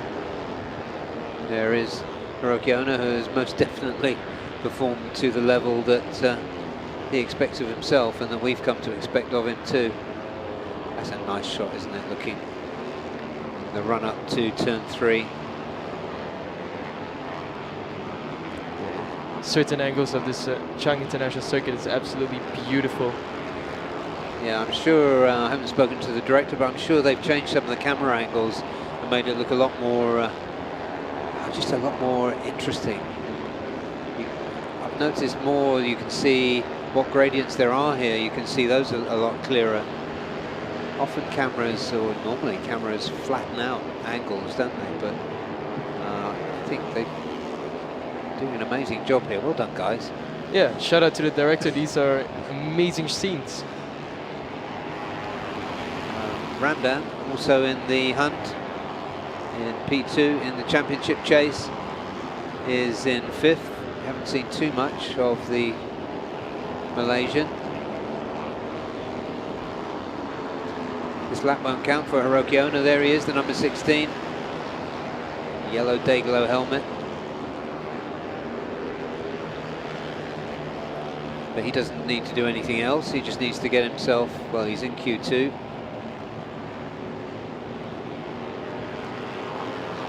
So last time around for these guys, time's up.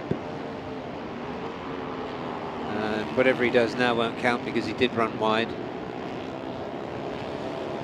Let's just see for the fun of it. No, it was another lap in the 150s. Yeah, it wouldn't have been faster, but it's Yeah, faster than anyone else on track. that's it. It just shows Hiroki Ono's quality. It's unbelievable. Yeah, and Muzakir good all the way through that session. Great pace from him. He finishes the session in the pit, but in P2. And so let's just confirm that 150.013 for the fastest rider in that session, Hiroki Ono. 5 wins from 6 starts so far this year. Second, championship leader Muzakir Mohammed, 150.6, and massive shout to the exciting young Indian Sartak Chavan in P3, also in the 150s. Vorapong, defending champion, number 4. 5th, Ramdan Rosli. 6th, Piawat Patumios. 7th, Rizman Fadil, and 8th, KY Ahmed. Arshad Rusti was 9th. Tayo Sato down in 10th. 11th, Darrenpop Tongyoy, 12th. Championship contender, at least mathematically, Deki Chono Aldi. He needs to speed up. 13th, Fugo Tanaka. 14th, Chiran Vishwanath, and 15th, Kerwin. So again, we'll be looking at the combined times, and the fastest, slowest 8 will go into qualifying 1 tomorrow, and then qualifying 2 will determine the grid positions for the first 8. So that concludes the action for TVS Asia 1 Make. However, we do have 3 more sessions that you won't want to miss this afternoon. The next one coming up at 3 PM local time is the AP 250s.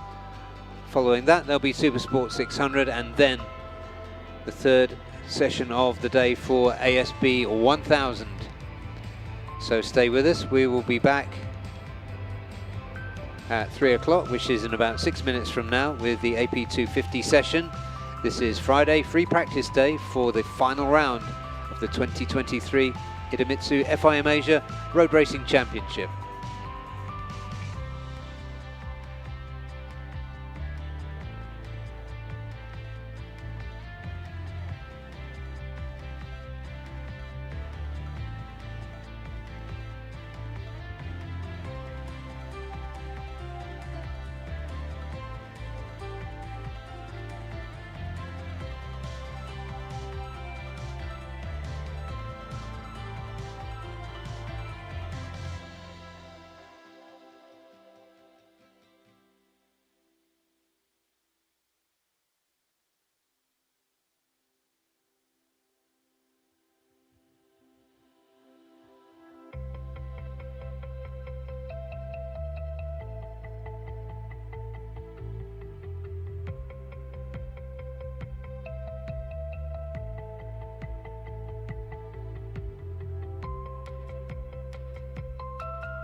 Thank you for staying with us. We are back at Chang International Circuit in Buriram, Thailand.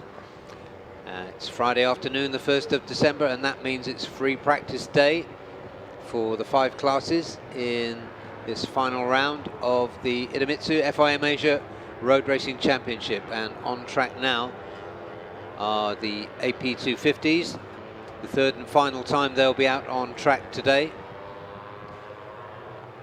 The championship for AP250s will be decided, and it is between the current championship leader, Reza Danica Arens, and the challenger, his Astra Honda teammate, Herjan Atner. So it's an internal intra-Astra battle for the championship in AP250s. Those are the only 2 that can win it, but there's plenty more at stake for the other riders. On screen now, just running off there is the number 51 bike of Ahmed Dawisi, replacement rider in the BURIRAM Honda 250 team. Going through there was Herjan Atner, contender for the championship.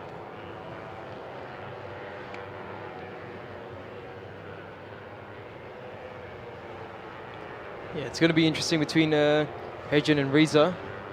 Reza, of course, with the advantage after Herjan's unfortunate crash in Zhuhai.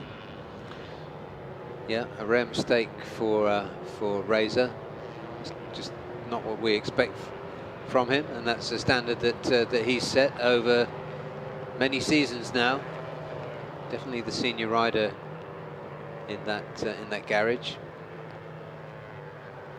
And Herjan, one of the more recent riders to come through and looking strong for onward movement in his career. But both those contenders are carrying rev cuts, as we were discussing earlier, which will be felt on a circuit where there's a lot of top speed from turn 12 to turn 1.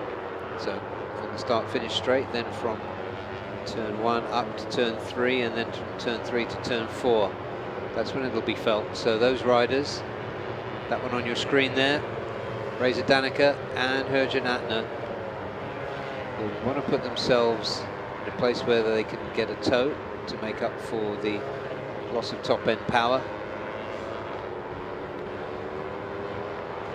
And their teammate, meanwhile, Veda Ega, has no such cut. He missed round 4 at Mandalika because he was on Asia Talent Cup duty, the championship that he won, or we should say that he absolutely crushed, as he took 9 wins from 12 starts in that incredibly competitive championship.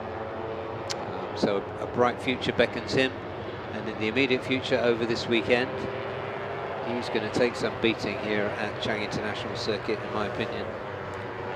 Yeah, he's really on an amazing form, and Veda's just been so impressive every time we see him. He just keeps getting better and better, and I think confidence-wise as well, he will not be lacking it. He's clearly not. You can see it on the bike. You can see it off the bike too. Like when we were discussing between sessions, I'm sure he's 14th. Yeah. Because he's so articulate and so interesting when you talk to him. Yeah, I wanted to mention earlier that we saw a bunch of riders slowing down, and now there's no more warning. If anyone's slowing down, they will be penalized immediately. Yeah, well, that's good to hear. Speaking not only as a former official, but as somebody that cares about the safety of riders. Yeah. Yeah, but back to Veda. I still remember an interview, I think it was last round, where I had to ask him what were his plans for next year, and he said, I don't know, if I get an offer, then we continue. And in my head I was just thinking, well, come on, let's be real. There'll be more than just one offer on the table. Yeah, I mean, there wouldn't be a team manager on planet Earth that wouldn't bite his hand off.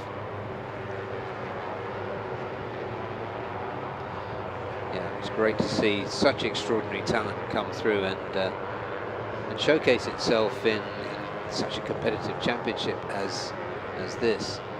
So that might have been Razor that was steaming through there past everybody on turn 3. It is, I would say anyway, Razor's championship to lose. He's got a what, 23-point advantage. Yeah, Razor does have that edge, so in theory, all he has to do is win the race, and he's secured it.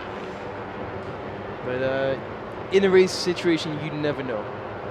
Anything at all can happen. Razor might run wide at some point and not regain the distance that he lost. So anything at all can happen. Absolutely, and that's before you factor in the very quick tie riders you've got here. And there are 3 that come straight to mind. Mukladar, winner in China. Jack Rapat, currently 3rd in the champion, third or 4th in the championship. And Tanat Longpliao, who's coming through really nicely, the youngest of that trio. Yeah, I think we started to see Tanat last season, and he was still getting his way around the AB250 class. But this season we've seen him mature well.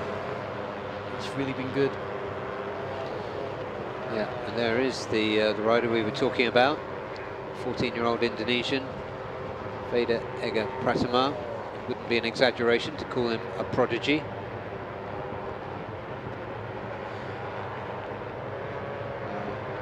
Mukladar Sarapwech has moved herself to the top of the timing screens. There are 4 female riders in this class. Chihiro Ishii, Lee Ruiyun, who's for East NJT, and Yu Chun Mei for Motor Sniper Manual Tech. And there is Mukladar in the middle of your screen now, the number 44. Slicing away past the East NJT machine there of, that was Suhatai. So they will know each other well. Suhatai very much the senior of the two, although Mukladar now moving into her late 20s, I guess. Has a lot of really good stuff on her resume, including Suzuka 4-hour wins, racing 600s in the All Japan Championship, winning the BRIC, the Chang International Circuit-based Supersport 600 Championship this year. She is without doubt one of the very best female riders in the world today. She's been so impressive towards the end of the season. She's showing it now. She's in the second one momentarily because Mohammad Farouzi has gone up to the top. A 1:52.006.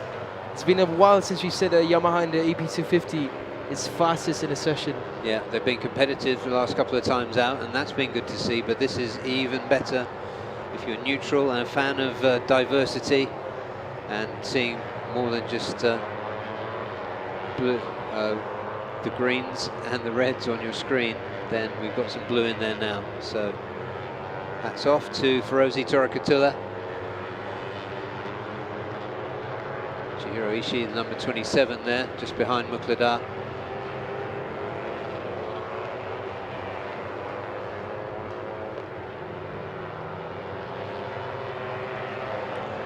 Just over 15 minutes left now in this AB250 practice 3. Their final practice session before they take a rest for tomorrow's all-important qualifyings and race 1. Right, and there are three of the 4 female riders there in one shot. Mukladar, Yu Chun Mei, and Chihiro Ishii. Beg your pardon.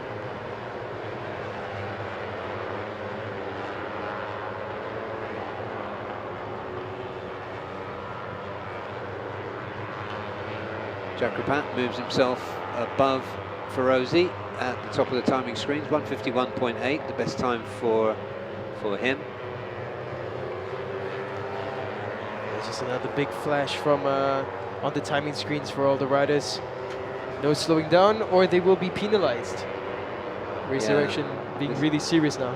Yeah, that's it. I mean, it's interesting information for us here, but that is a warning sign that's flashing in every pit on the screens they've got in the pit garages for the team managers. Not sure what the penalties will be. Could be drop of grid places. I'd imagine it would be just maybe for the first offense, a fine of a certain amount of money, and then after that would be grid penalties and so on and so forth. Yeah, I think cash fines can work, but usually they get paid by somebody else, not the riders. So I question their effectiveness. Yeah, I feel like grid penalties are the best way to go about it, because then, let's put it this way, nobody wants to drop a few places from the qualifying That's it, position. that directly hurts the rider, not their team manager or their parents. Yeah.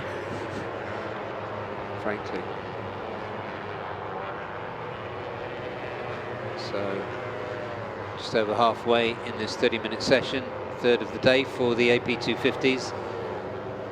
And several of the bikes coming into pit lane now.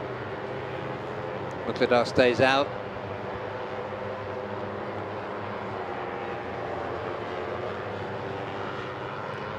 But fastest in the session, 151.819. The only rider below a 52 in practice 3. Yeah, there's a Thai wildcard just gone through there, the number 888. I was assuming when I saw that it was Chinese, but it's not. Yeah. But Ati Kanger.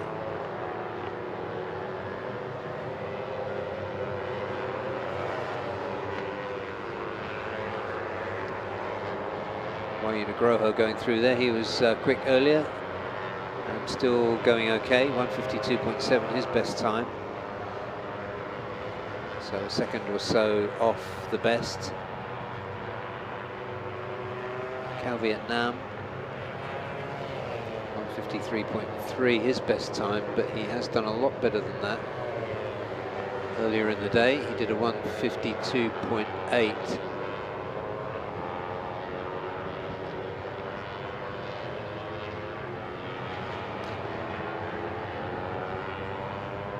There is Wayu Nugroho. Good sector 1, respectable sector 2 for Wayu. 2 Yamahas in the top 10. Wayu currently in 7th. He's got an Astra Honda. Oh no, he hasn't. He's got a BURIRAM Honda behind him of Dawisi. And Veda now coming strong through sector 1. Just decent through sector 2, but Veda already showing that he has quite a good pace.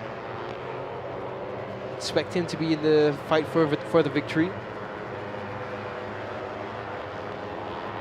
Because between Reza and Herjan, it's a battle between teammates, so I don't think there'll be any team orders for Veda to not go for it. No, exactly. Yeah, and it's actually not that close between Herjan and Reza. So it will be interesting. They will need to deal with the likes of Mukladar, Jakrapat, Tanat, Irfan if he gets his act together, Irfan Ardianshir for Motor Sniper Manual Sack, and Aiki Yoshi, who scored a P5 last time he was here.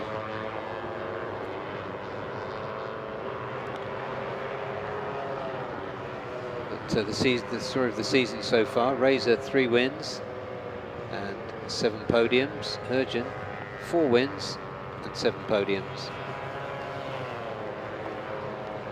In terms of the points difference, that is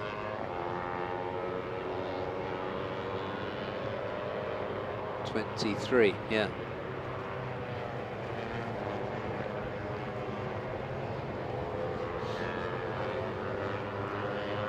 So there is Wayu.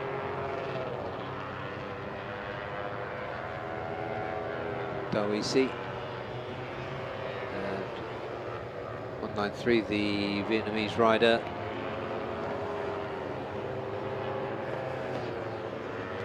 Stuk Tan. 9.3.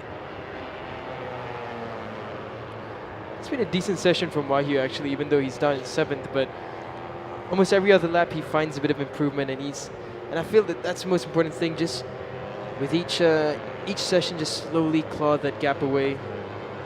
Wahyu's doing a good job at it. Yeah, Duktan threw that lap away by running wide on the exit.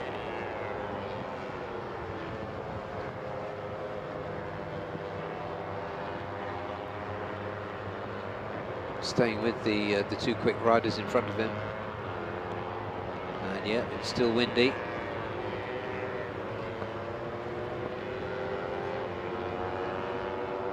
Yeah, the wind, as mentioned earlier, will be a factor, and now with the sun slowly going down, it will cool off the temperatures a bit on the tires once again.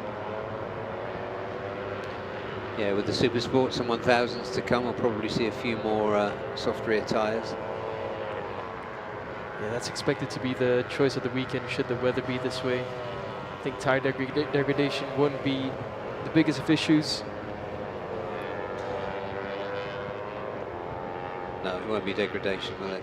It'll just be down to grip. The interesting thing, I remember talking to Muzakir, I think it was last season, when I asked about how's the wet weather grip here in the Chang International Circuit. He said it's actually really good. He said he compared it to Sepang. He said in Sepang, you feel almost no feeling when it's wet. But over here, you feel that there's actual grip when you start leaning in and opening the throttle. So the tarmac, the surface here is something that should be very much credited for. Yeah, that's really interesting. There have been patches of resurfacing here over the last 9 years since it opened.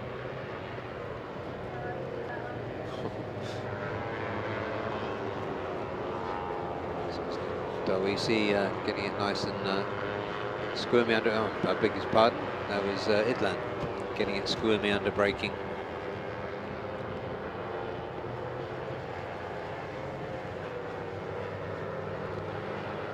Vader Eger stays at the top now, 151.714. That's easily the fastest time of the day.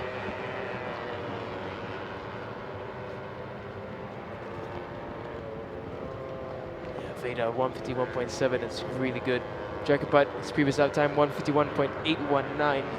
So there's two riders now within the 151 timing. Yeah. And no surprise that Vader's one of them. Yeah, fastest in both sessions so far, topping the third session of the day. Jakrapat second and on an out lap. Ferozi on that 152 in third, though in the pits. Probably come out again for another stint, brief stint. Swatcher into Timon coming through and just running wide there to let the following bikes go past. Muqtadar amongst them.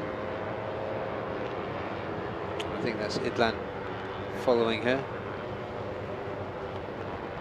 Oh, and all three go off.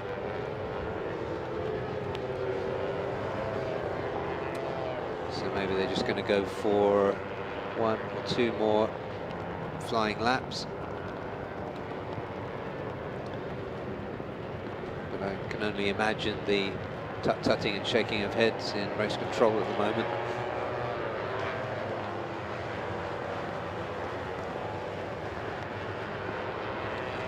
There is Idlan, he's not hanging around. Muqtadar looks around, and while she looks left, Vader passes her on the right as they go into turn 12. Let that be a lesson for the weekend.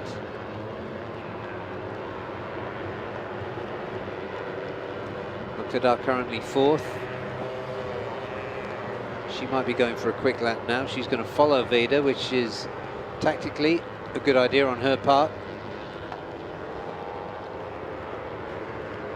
Because in terms of taking a home win, Vader is likely to present her biggest problem. Race 1 and race 2, Vader's having none of it. He's trundling off to the right. So Muqtadar's going to have to go on her own.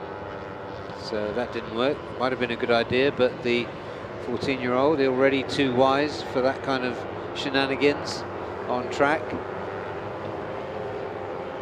So Muqtada goes back into trundle mode, and as the no slowing down ticker goes across our screen, these riders communicate as best they can when it's time to speed up or slow down, but that could easily go wrong.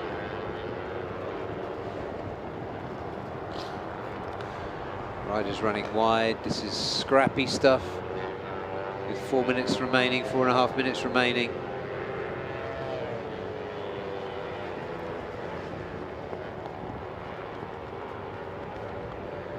Muqtada still looking around, looking for someone she can follow, cooperate with. Chakrapat is just behind her now. That might be enough. Reza Danika's just gone past her. Tanak's coming up behind. But again, they're riding all over the place, going into the runoff.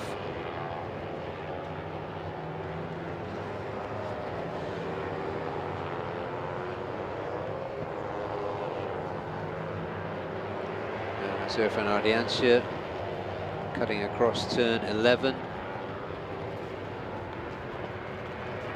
So just over 3.5 minutes remaining as they cross the line this time. In this group, Reza Danica will cross the line first. He looks behind him. He sees Muqtada. She looks behind her. So with 3.5 minutes remaining, let's see if this group can get back down to business.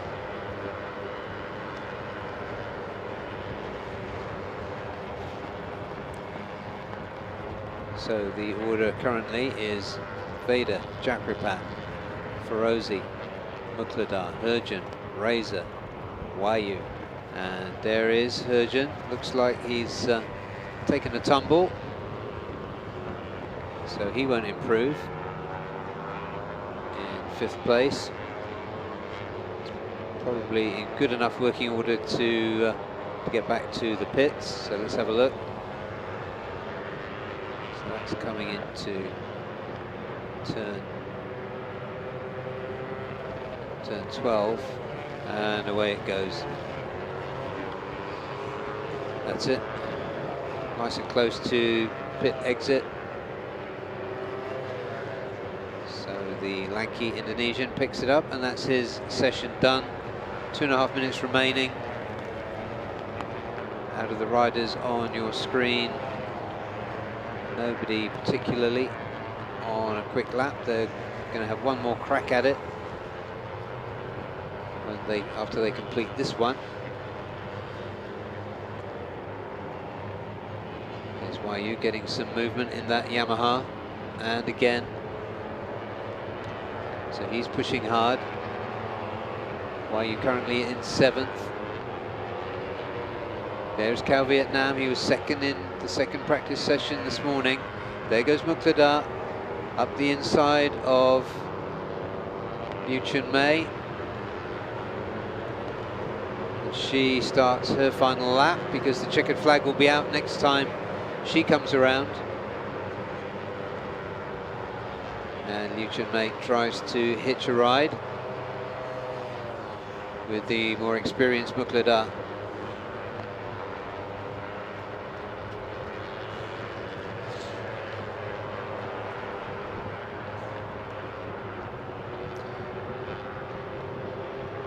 Veda and Chakrapat are on an outlap, but that won't be enough. They won't have time to get around, I don't think, before the checkered flag. Let's see. There is a Kevin Kintel. We heard his team manager talking to Daniel earlier, saying that he expects Kevin really to pull the plug and do something good in this championship next season. He's also been competing at Suzuka in their own circuit championship. I think finished the season 3rd there. He's a well-built, muscular lad, Kevin, so it's easy to imagine him riding a 600. Jiro Ishii currently 18th for STG Hark Pro. There's Irfan Ardiancia with green bike, pink helmet. Idlan goes through, Calvin goes through, Watcherin goes through.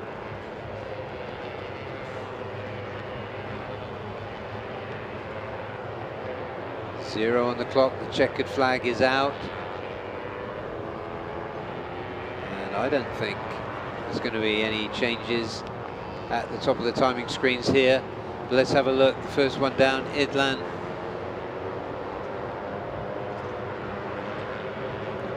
Will he improve?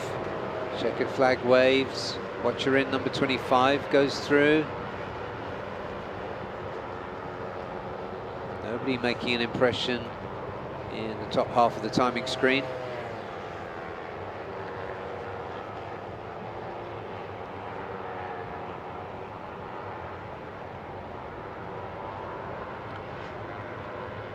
Checkered flag gets waved as a lone Honda comes through. Can't quite make out. Oh, that was one of the Vietnamese bikes. But let's have a look at the clouds and then the results. There he is for the third time today at the top of the timing screens. It is Vida Ega Pratama, 151.714 from the 14-year-old Indonesian. Second, Jakripat Pudisan for Honda Racing Thailand. Third, Ferozi Torakatula for Yamaha Racing Indonesia. Mukladar Sarapwech was fourth. Herjan Atner, who crashed late in the session at turn 12, fifth. Sixth, Reza Danica, 152.677 for him. Wayu Nugroho for Yamaha Racing Indonesia was seventh, and eighth was Cao, Vietnam. Ninth was Tanat Longpriao for Honda Racing Thailand. 10th, Ahmed Dawizi for IDEMITSU Bunsu Honda. 11th, Warit Tongnopakun, the quickest of the East NJT riders. Aiki Iyoshi got a 5th place last time at Buriram. He's 12th for Motul Sniper Manual Tech. Irfan, his teammate, is 13th. 14th, Watcherin Tubtimon for East NJT, and Suhadhai Chemsat, his teammate, in 15th. 16th, Idlan Hakimi. 17th, Duktan. 18th, Jiro Ishii. 19th, Kevin Kintel. 20th, his teammate for Honda Racing India, Mohsin Paramban. 21st, Liu Chun Mei, the number 33 for Motul Sniper Manual Tech, and Nitian in 22nd for Victor Racing MLT Yamaha. 25 bikes in this class. Lee Ruiyun for East NJT was 23rd. Atik Kanger was 24th, and there was no time recorded for the Hong Kong rider Liongnan Zi for Victor Racing. So that is the AP250s done for the day. Still to come are the Supersport 600s and the ASB 1000. Supersport coming up next at 20 minutes to 4 local time. That's in 7 minutes from now. We'll be back with you then, and in between we will try to bring you some news and insight from pit lane. So thank you for staying with us. We'll be back with you again in just a few minutes. You're watching the free practice day for the final round of the IDEMITSU FIM Asia Road Racing Championship.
to Honda Garage with Azrai Kemanwar. So Azrai, right after Zhuhai, the following week, you and Helmi both had the opportunity to race as a wildcard in Moto2. Could you tell us how that experience was? Yes, good experience coming to the Moto2. Big difference compared to the Asia level and also world. But yeah, I learned something new from there. So hopefully that I can translate that to here. So we know that Kip and Helmi, your teammates, they're both fighting for the championship. Are you going to be a help for them, or are you going to just still race for your own race? Yes, of course. Team planning is important. So what I can do is I try to help them to achieve the world champ. So for me, I just riding as to be. I don't know how to explain, but yeah, hopefully them can win the race. Thank you so much, Azrai. Good luck for this race.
Down here at Team A Racer with team manager Varapong. So Varapong, we understand that this is your project, and with A Racer you guys are testing a new ECU. So how has it been so far? This time is first time from in the ARRC ASB 1000 with R1 technology by A Racer ECU. This time is developed on new ECU A Racer RCX. This is the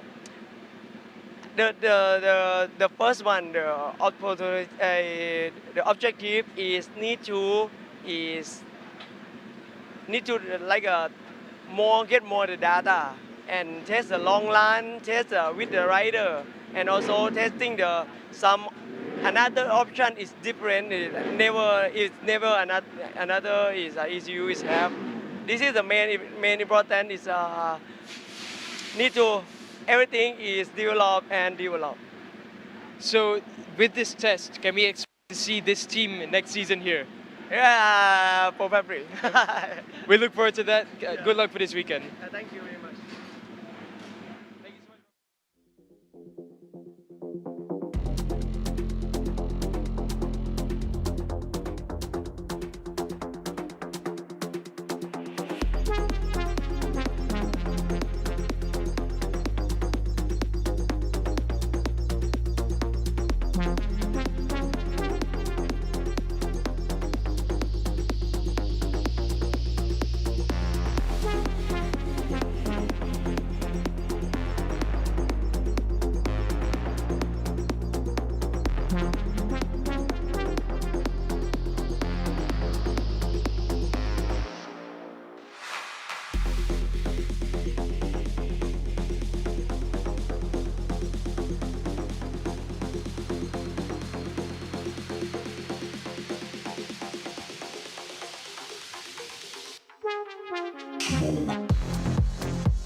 Welcome back to all our friends watching on live stream. This is free practice day for the final round of the IDEMITSU FIM Asia Road Racing Championship.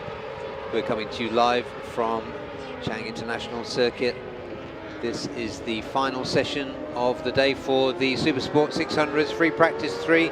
Following this will be the third session for the ASB 1000 class as we move into the late afternoon. Temperatures perhaps coming down a little bit, but the Supersport 600s have just completed their out laps and are getting into the flying laps. The rider you just saw going off there was Ratapong Bullarot, the number 56, riding for Yamaha Thailand. The story for the 600s is that we have a nerve-janglingly tight, tantalizing tussle for the title. There is so narrow between the top few riders in the championship. Just 7 points separate championship leader Karol Idampawi and Nakarin Achirapuvapat. And then we have Soichiro Minamoto.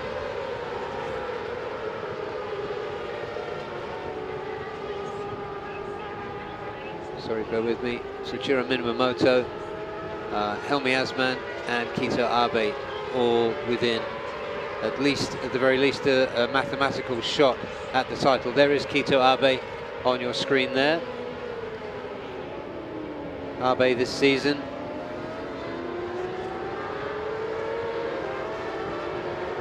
has really shown what he's capable of. In Japan, he won the Supersport 600 title there, which is no mean feat. It's a phenomenally hard championship.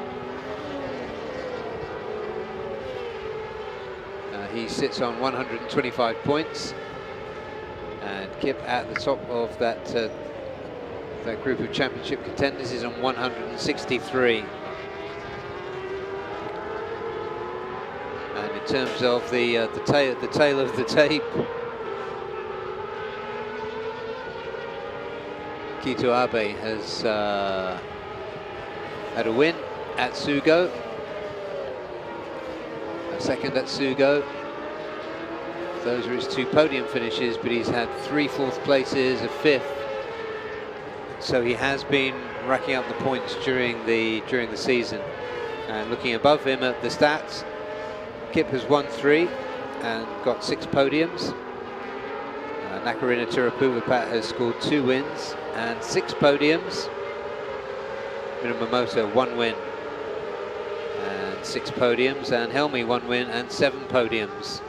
That's how close it is. It's a phenomenal quality field, and it has been enhanced, embellished by none other than Apiwat Wongtananon, who's come in to the Yamaha Gen Blue team as a replacement rider, and he's really put the cat amongst the pigeons in free practice so far today.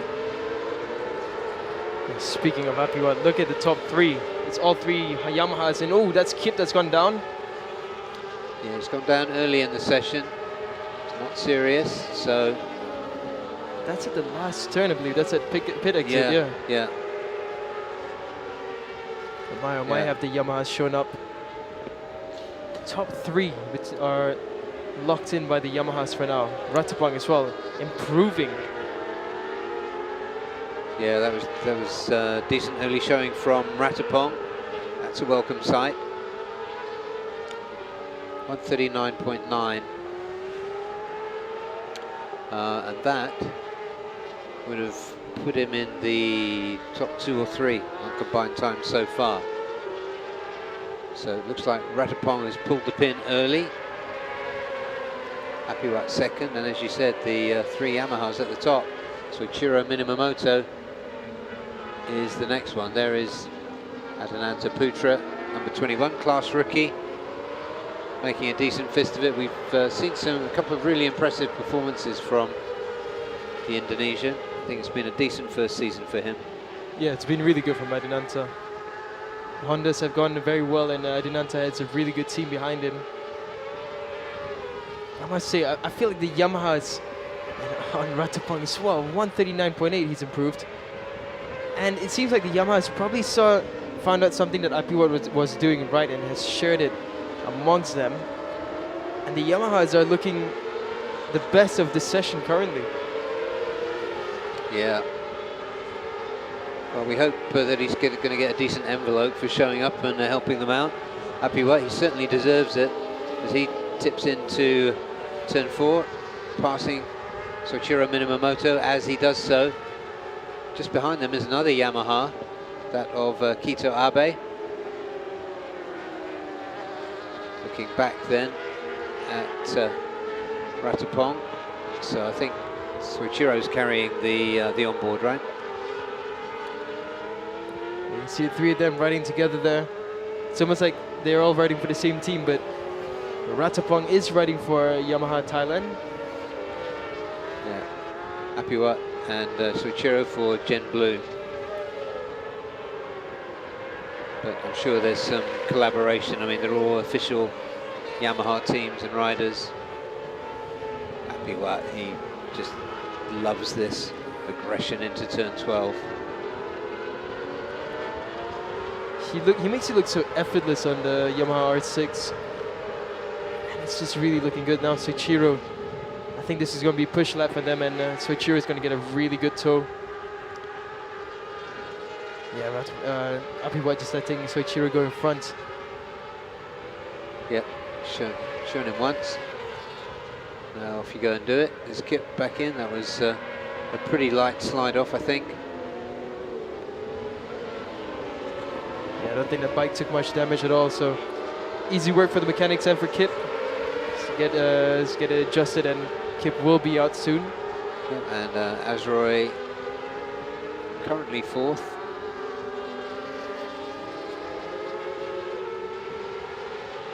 Earlier today he 140 in the 140s, so more to come from Azroy, you have to think.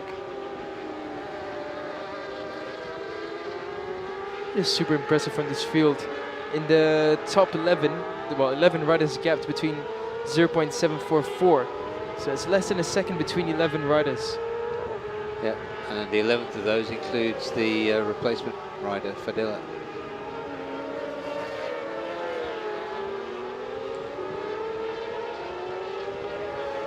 But there you go, you wouldn't expect Astra Honda to field a weak rider, would you? I don't think they've got any. Doesn't exist in Astra Honda's roster. Comes Helmi Asman, Nakarin Atirapuvapat.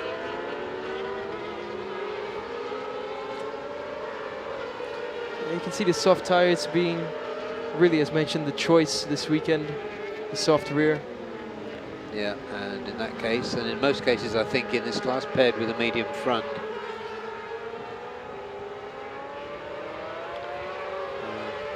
Kip did a decent sector 1. Nakarin did an okay sector 2. So this is going to be another intriguing session for Supersport 600s.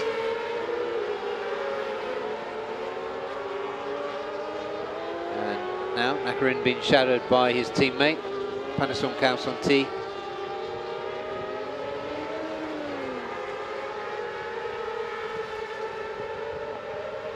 Yeah, they're trying to work together because the Yamahas have clearly done something very correct in the past few sessions and gained a lot in this one. Top speed-wise as well, surprise, surprise, it's with the Yamahas. Apiwat and Soichiro both 255.6. Yeah, that is a surprise. Comes Helmi currently down the order in 10th, full 0.7 off the top, which is still Ratapong. That time will come down, I suspect. But let's see who takes it down.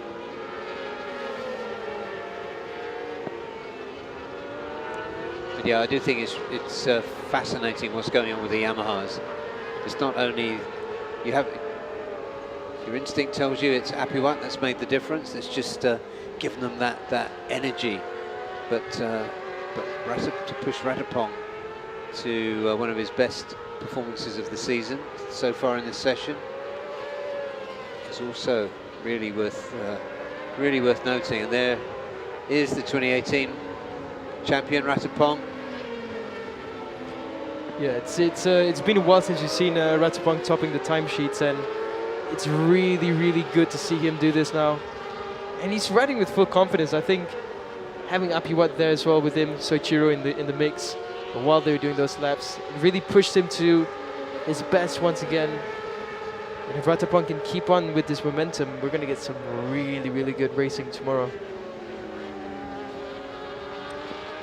Yeah, Ratapong looks like he's got decent pace. Not just a one lap. Yeah, he's lapping consistently in the lower 1 minute 40s.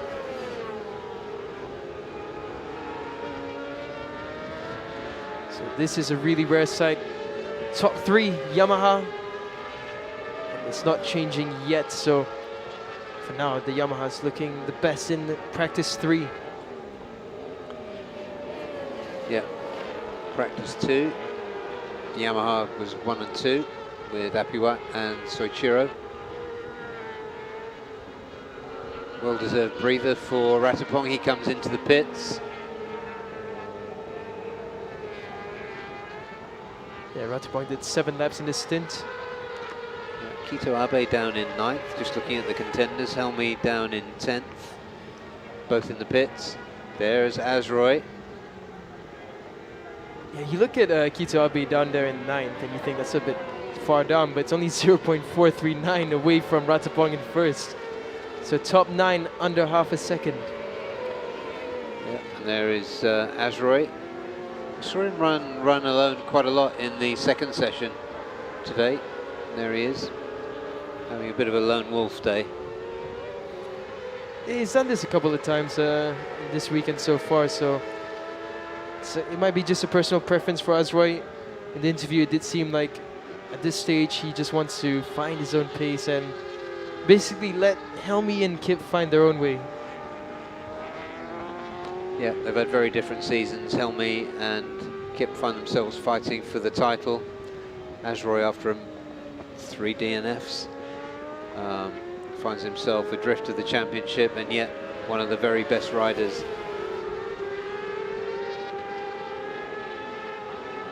Azroy is always pure quality, classy rider. Speaking of quality, Nakarins are coming around as well. And he's improved through sector 1, so Nakarin looking to improve his position. Yeah. Kip also improved through sector 1, so those two must be quite close together.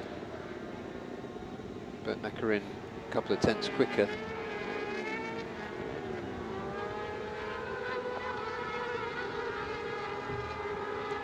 Azure looks like he backed off from this lap. Yeah, I think he's going to come in now, isn't he?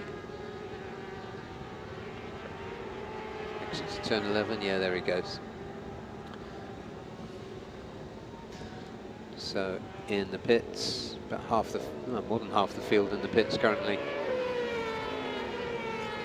Nakarin coming through now with a decent lap. I don't think it's going to be a big improvement if there is, but a slight improvement itself will take him up into the top 3 potentially.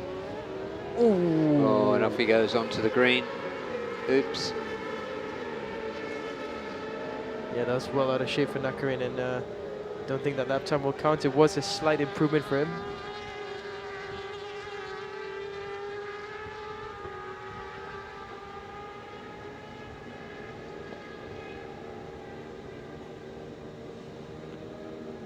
Nice shot there of Nakarin coming up to brake.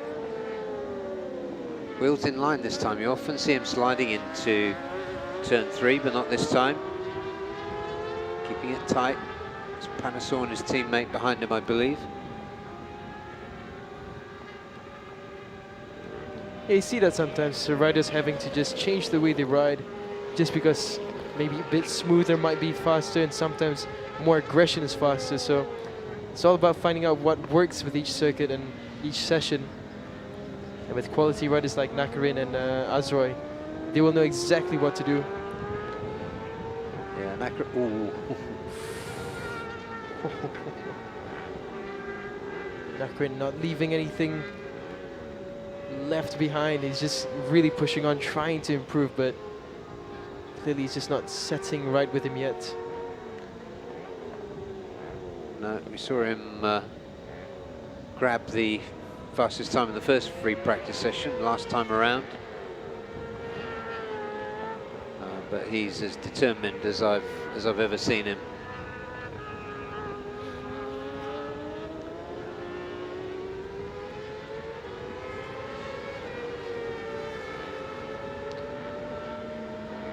Yeah, that wobble cost him.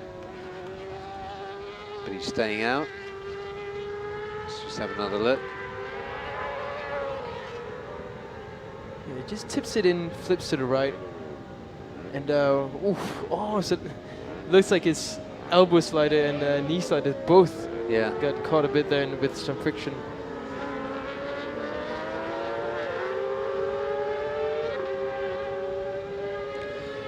Yeah, he's got a knack of doing things on track that end up with him going viral on YouTube. The most famous being his Moto3 save in the wet.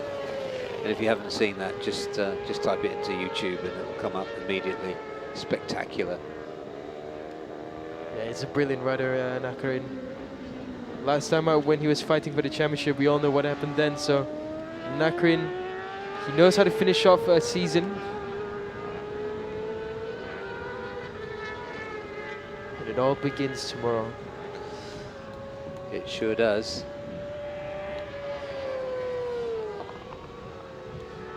So as well as his 2 wins here and in Zhuhai, when he's been off the podium, he's been in either 4th or 5th place. It's quality. The consistency is absolutely key in the season, and Nakarin definitely has that.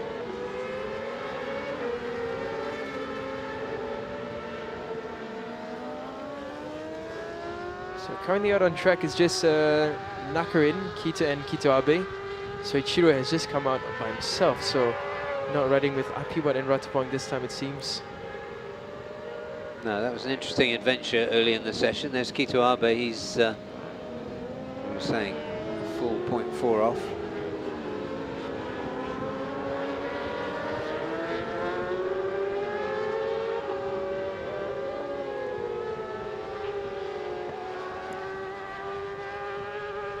Yes, just take a look at the pace of Abe. He's done 5 laps.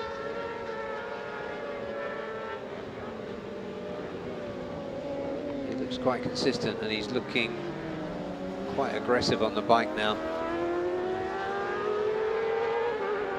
So he launches himself out of turn 3.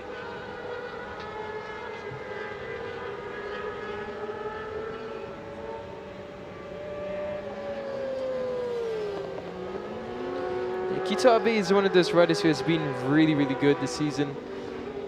His championship hopes died down when he had that crash in Zhuhai in race 1, right at the start. Really unfortunate for Kito, clashing with Nakarin, I believe it was. Yeah.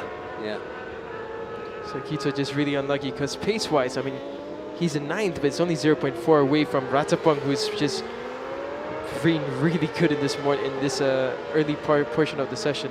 Yeah, and it looks like he can sustain it.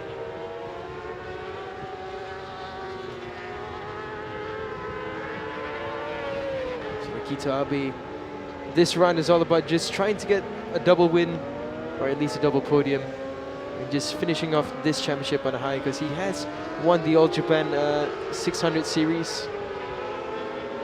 Crowned champion, I think, just a week or two before Zhuhai round 5, and Kito Abe goes up into 2nd, showing his quality there at 1 minute 40.040. It's 4 Yamahas in the top 4, but in Kito Abe's hands, it's a 1XOX TKKR Racing Team Yamaha YZF R6. Yeah, nice work from the Japanese rider. Really popular, nice character to have in the ARRC paddock. Good to see him showing that he means business.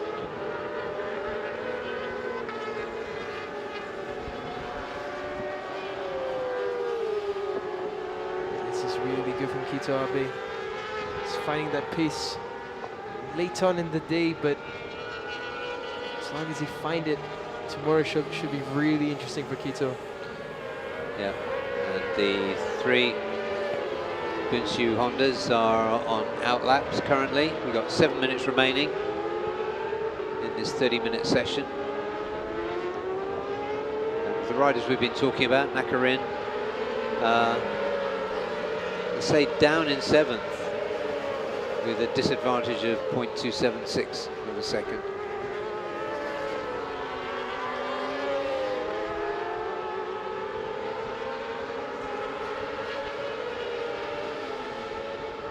Looking at the results for Kito Abe, and it was all game 1 up to Zhuhai, and if you remember Zhuhai's results, Kito Abe's timing was quite impressive. It was just, sometimes it's always just a twist in the tail for a rider, and luck falls. But one thing I really do hope is that Kito Abe will be rejoining next season, because he's been a great addition to the Super Sport 600 class. Oh, he has, yeah, absolutely. It seems like he's enjoyed it. Okay, so there are 2 of the BURIRAM Hondas, that of Azroy and Helmi. Shannon Inter would have gotten a nice little tow there from the 2 Hondas. Yeah, it's good company for him to keep. Good that he didn't follow Helmi then. But a 1:42.622 is the improved lap time for Chana Inta. Yeah, that's decent. He's going to continue getting some really valuable help from Helmi Asman in front of him.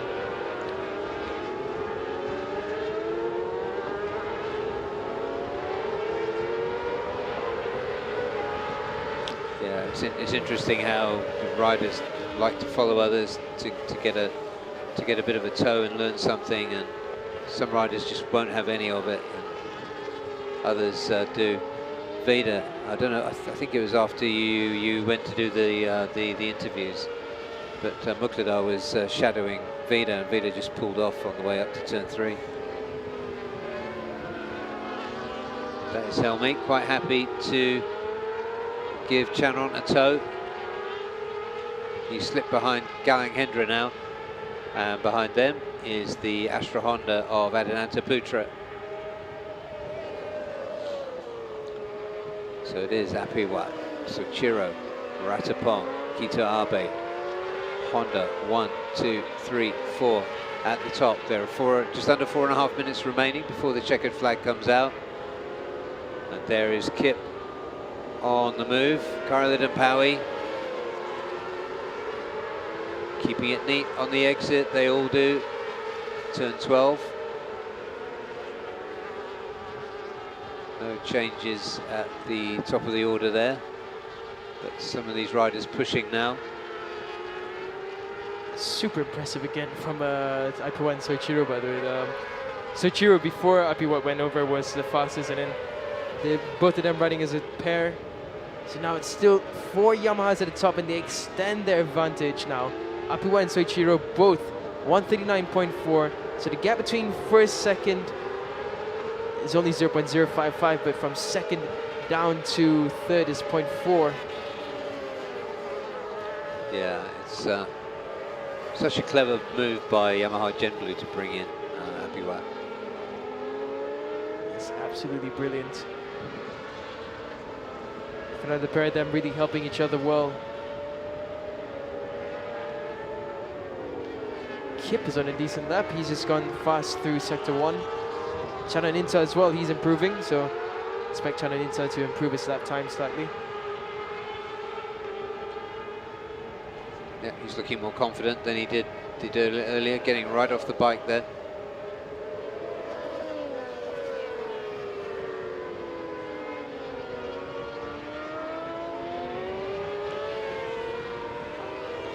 Kip not phased at all from the crash he had earlier on, and it looks like he's going to improve on this lap. Yeah, decent so far. What did he do in sector 3? Did he do enough? Yeah. Well, and Kip is the first rider to split the Honda party. He goes up into 4th and puts Kito Abe down into 5th.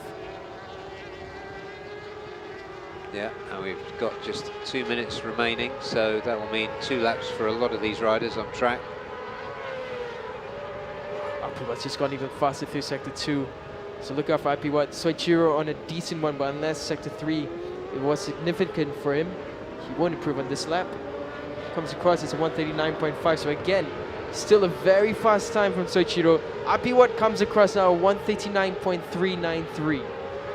Yeah, it's not just the speed, it's the consistency that these two are showing.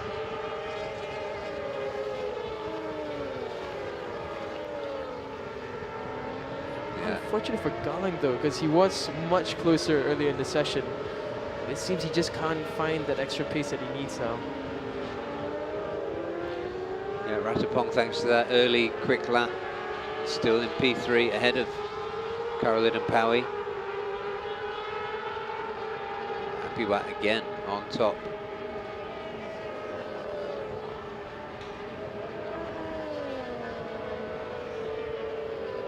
Azure having a push as well on this latest lap. Good speed through sectors 1 and 2 as we go back with Soichiro for Yamaha Gen Blue running alone. He's got Apiwat chasing him. Apiwat having a look to see what the Japanese is doing.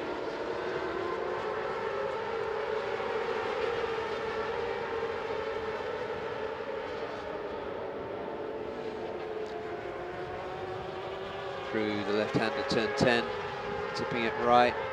And then the squirt down to turn 12, on with the anchors.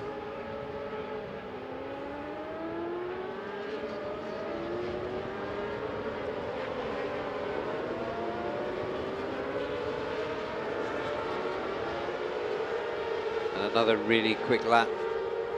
Not his best lap, but only about a 10th off his best lap. Great pace from Apiwat. He's going to take some holding back. Really does look like a master stroke from Yamaha Gen Blue to bring in the Thai star Apiwat. Checkered flag waves. And it's still 1, 2, 3, Yamahas at the top of the timing screens. ARRC on the move through in the final sector now. So let's see if he changes things. We go back there with Apiwat.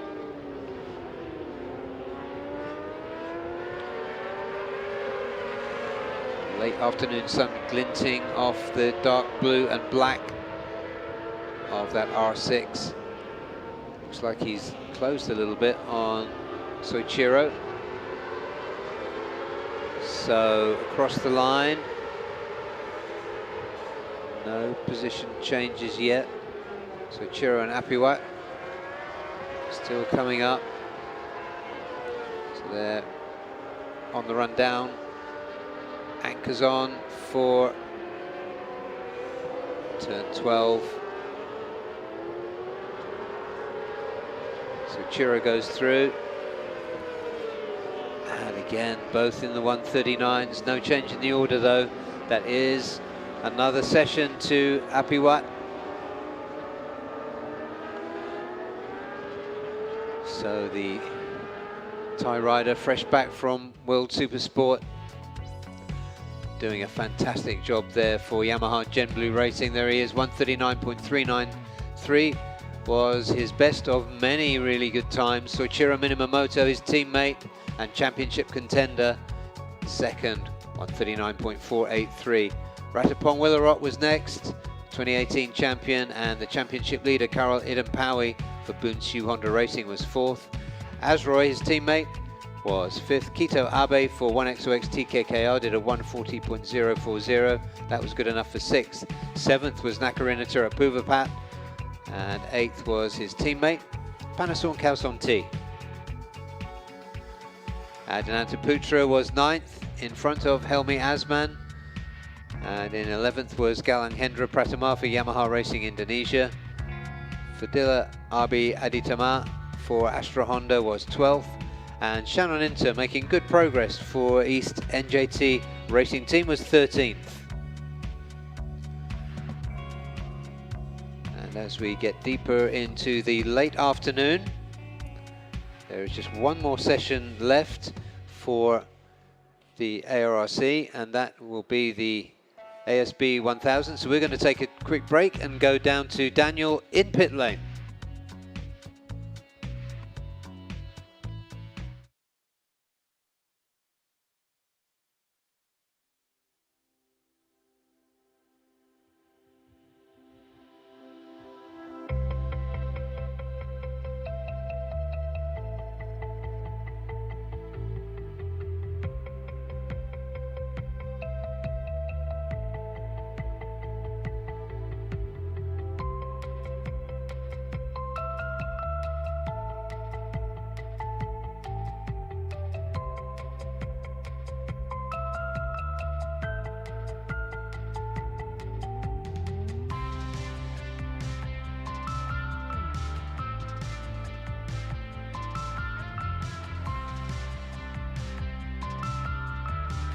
We're down here at the Honda Asia Dream Racing with Showa Garage with Zakon Zaidi. So Zakon, the first question we're going to ask is, well, we know the championship's over, but the team championship is still alive. So is that in the mind of you and Andy right now? I don't think too much, but of course we have lost in the title championship, but we have remained second position title. So possibly maybe Andy and Azan also fight together with me. Yeah, I think this is more interesting. So we try to win in the race, sure, for sure. Okay, next question would be, we know the rumors of the JDT racing team are coming to Asia Racing. So how do you feel about that? Yeah, quite interesting. I really hope next year JDT is coming here. I thought Hafiz will join with the JDT. So yeah, we will see in the next year. Yeah, we love to see more competitors. Thank you so much, Zakwan. Good luck for this weekend.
Welcome back. You are joining me and Daniel for the final session of the day. And there, gracing your screen, is none other than Teo Yu Zhou, number 16, who's recovering from injury, nasty blow to the foot and a bit of a breakage in last time out at Zhuhai. This is the final session of the day for the Asia Road Racing Championship here at Chang International, and it is, as you can see and hear, the ASB 1000s that are on track right now.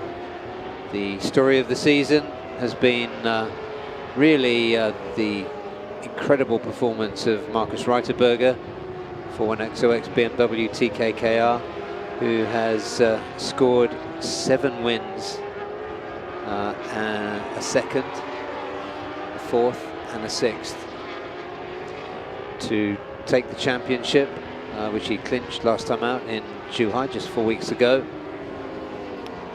But there's a decent tussle for second between the outgoing champion Zakwan Zaidi, his teammate Andy Farid, Aslan Shah. So those riders have not too much separating them. So a lot of pride at stake, I think, for the runner-up spot. How do you read it, Daniel?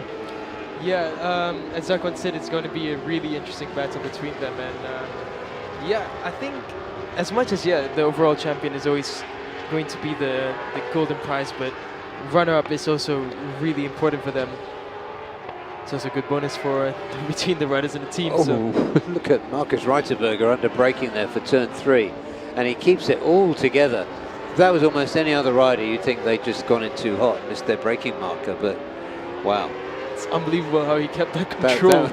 That was quite something. Yeah, he had trouble getting his bike stopped and turned last time we were here, back in March, which was when he scored his 4th and 6th places. In other words, the only time that he hasn't been on the podium this year. And he seems to have got that sorted out. And he's looking really aggressive here. Yeah, I remember Marcus saying that he enjoys the flowy corners, the flowy tracks the most. And yet Buriram has its stop and go parts, but as mentioned earlier in the day, you have this flowy section where those who are confident will just claw back that gap. And you can see how much faster Marcus was over Andy throughout those last few turns. Yeah, Marcus is one of these riders. I think he says he likes flowing stuff, and he does, but he's also incredibly good on the brakes, as we saw into turn 3 just a moment ago. Yeah, Marcus was with some traffic, so a 138.2 for him. Aslan Shah, his teammate, is on a really, really hot one. Should be well in the 136, and yes, 136.4. Yeah, purple through every sector. I know it's only 6 or 7 minutes in, but that's really good. We saw Aslan looking like he really meant it this morning, and this is good stuff to see. Zakwan currently second. He's been looking good. He started from pole position back in March. There's Kasper Daniel. We're hoping for more from the young Malaysian.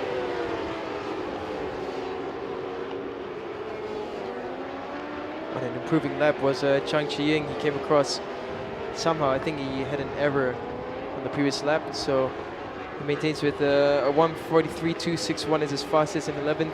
Yuki Kuni on a hot lap, just gone across, and he's up into 4th now, a 1:37.8. Yeah, steady improvements there, and put a lot of laps in as well. Good question his work ethic, even though this is the first time I've seen him anyway, although I'm aware of his record, which is pretty impressive. The 20-year-old Japanese running number 92 for SDG. It's really good to see them back in the ARRC paddock.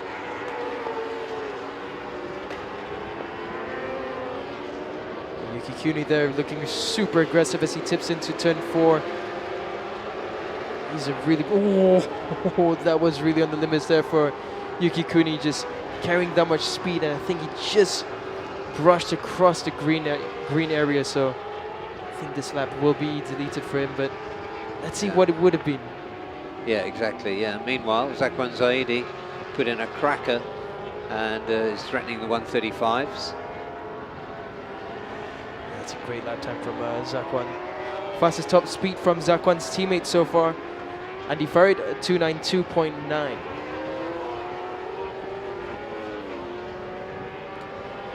Andy currently third.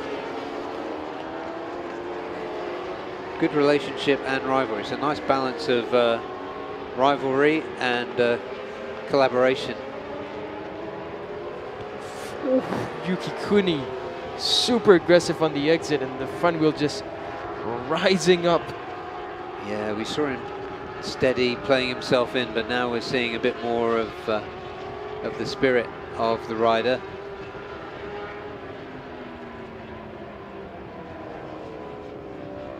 So Zakwan it is who's threatening the 135s. There is a replay of Yuki Kuni's exit of the last turn. Just gets on the rumble strip and the front wheel just rising up like a wild horse. Yeah, excellent stuff. Kosuke Sakamoto as well, he's been decent in the session, a 137.2, finds himself in 5th. Aslan now at the top, 135.9.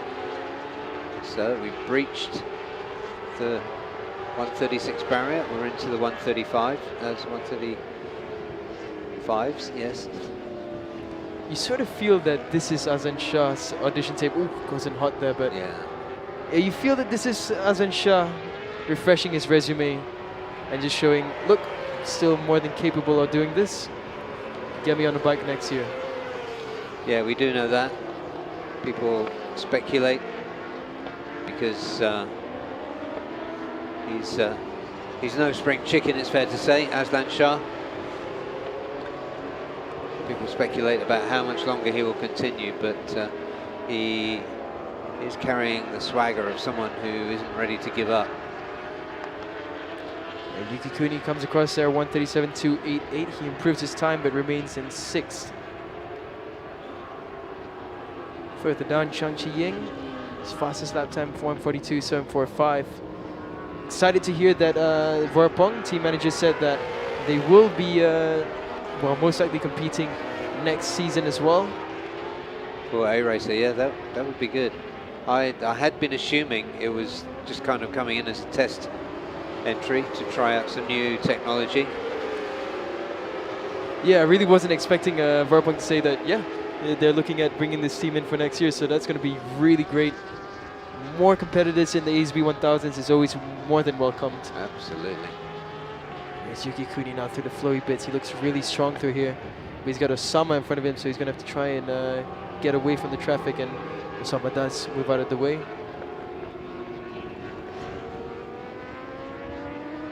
Sector times for Yuki Kuni, Sector 1 decent, Sector 2 not too bad.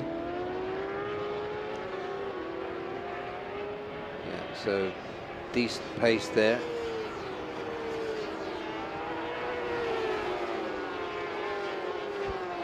Yuki Kuni now into the last turn. Looks quite composed under the brakes. Yeah, he does. And let's watch his exits have been spectacular all day from turn 12. I think he kept the front wheel down then. Yeah, it's a much slower lap in his by his standards, but I think he's trying to just control that front wheel from rising.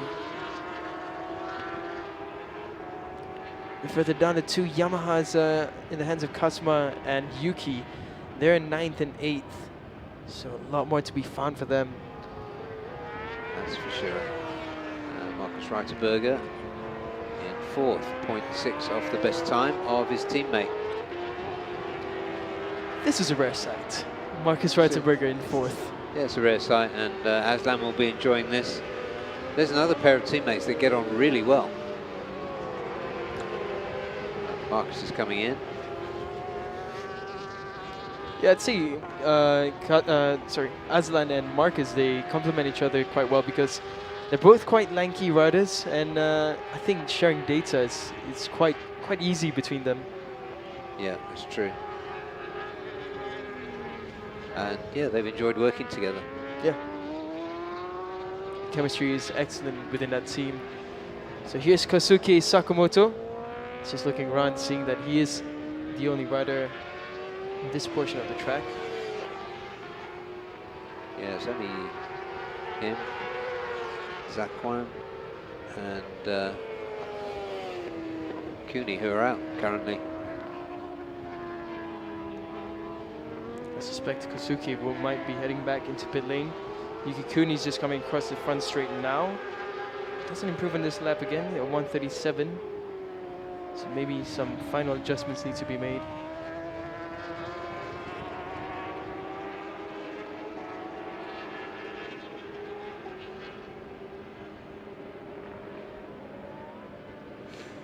This looks better from Kosuke.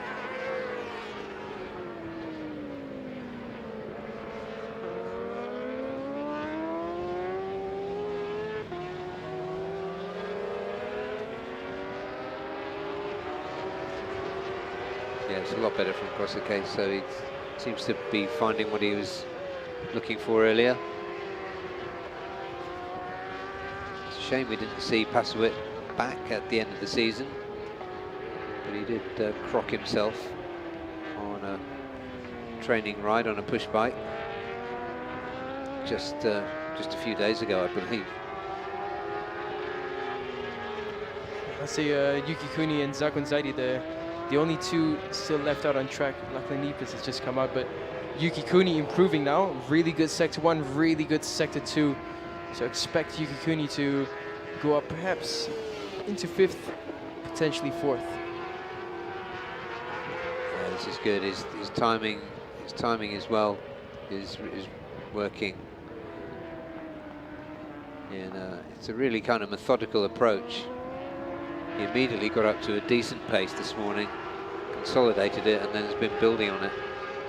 And now he looks confident and aggressive on the bike. And Yuki Cooney now comes across 137.022, goes up into 5th, pushes Kosuke Sakamoto down into 6th.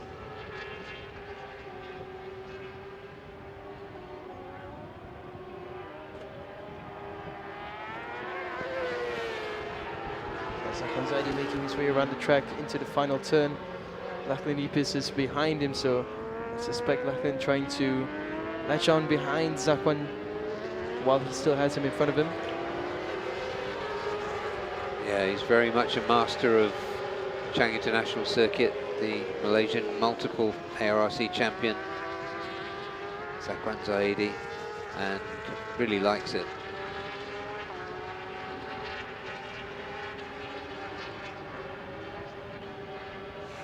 For Zakwan now into turn 3, the heartbreaking U-turn, keeping it very, very composed. Suspension guys at the Malaysia Dreamer Showa racing team, absolutely top notch.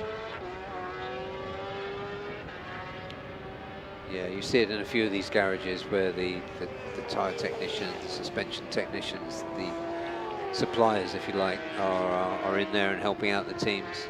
Showa is very much in evidence in the Asia Dream Racing with Showa, literally with Showa.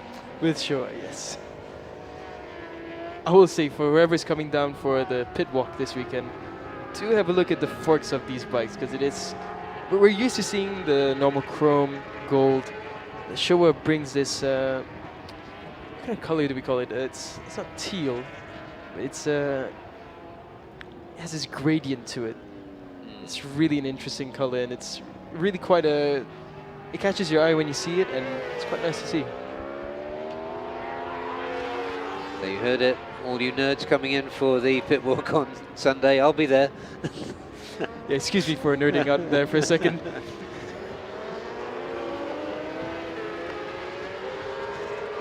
There goes Zakwan now, it's another 136 for him. So I think this is race rhythm practice for Zakwan. He's done 10 laps in a row.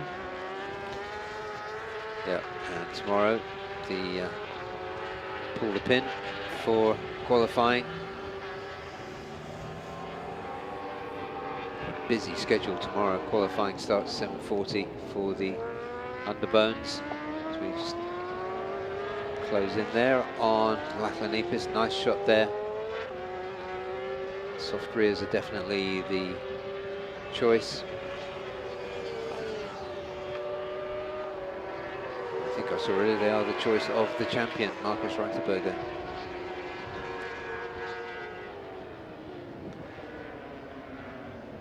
Lachlan, that was a good sector 1, so he's on the move.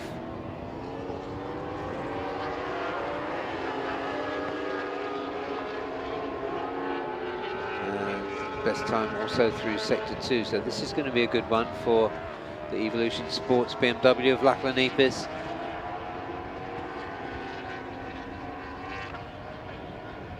So he comes through 9, 10,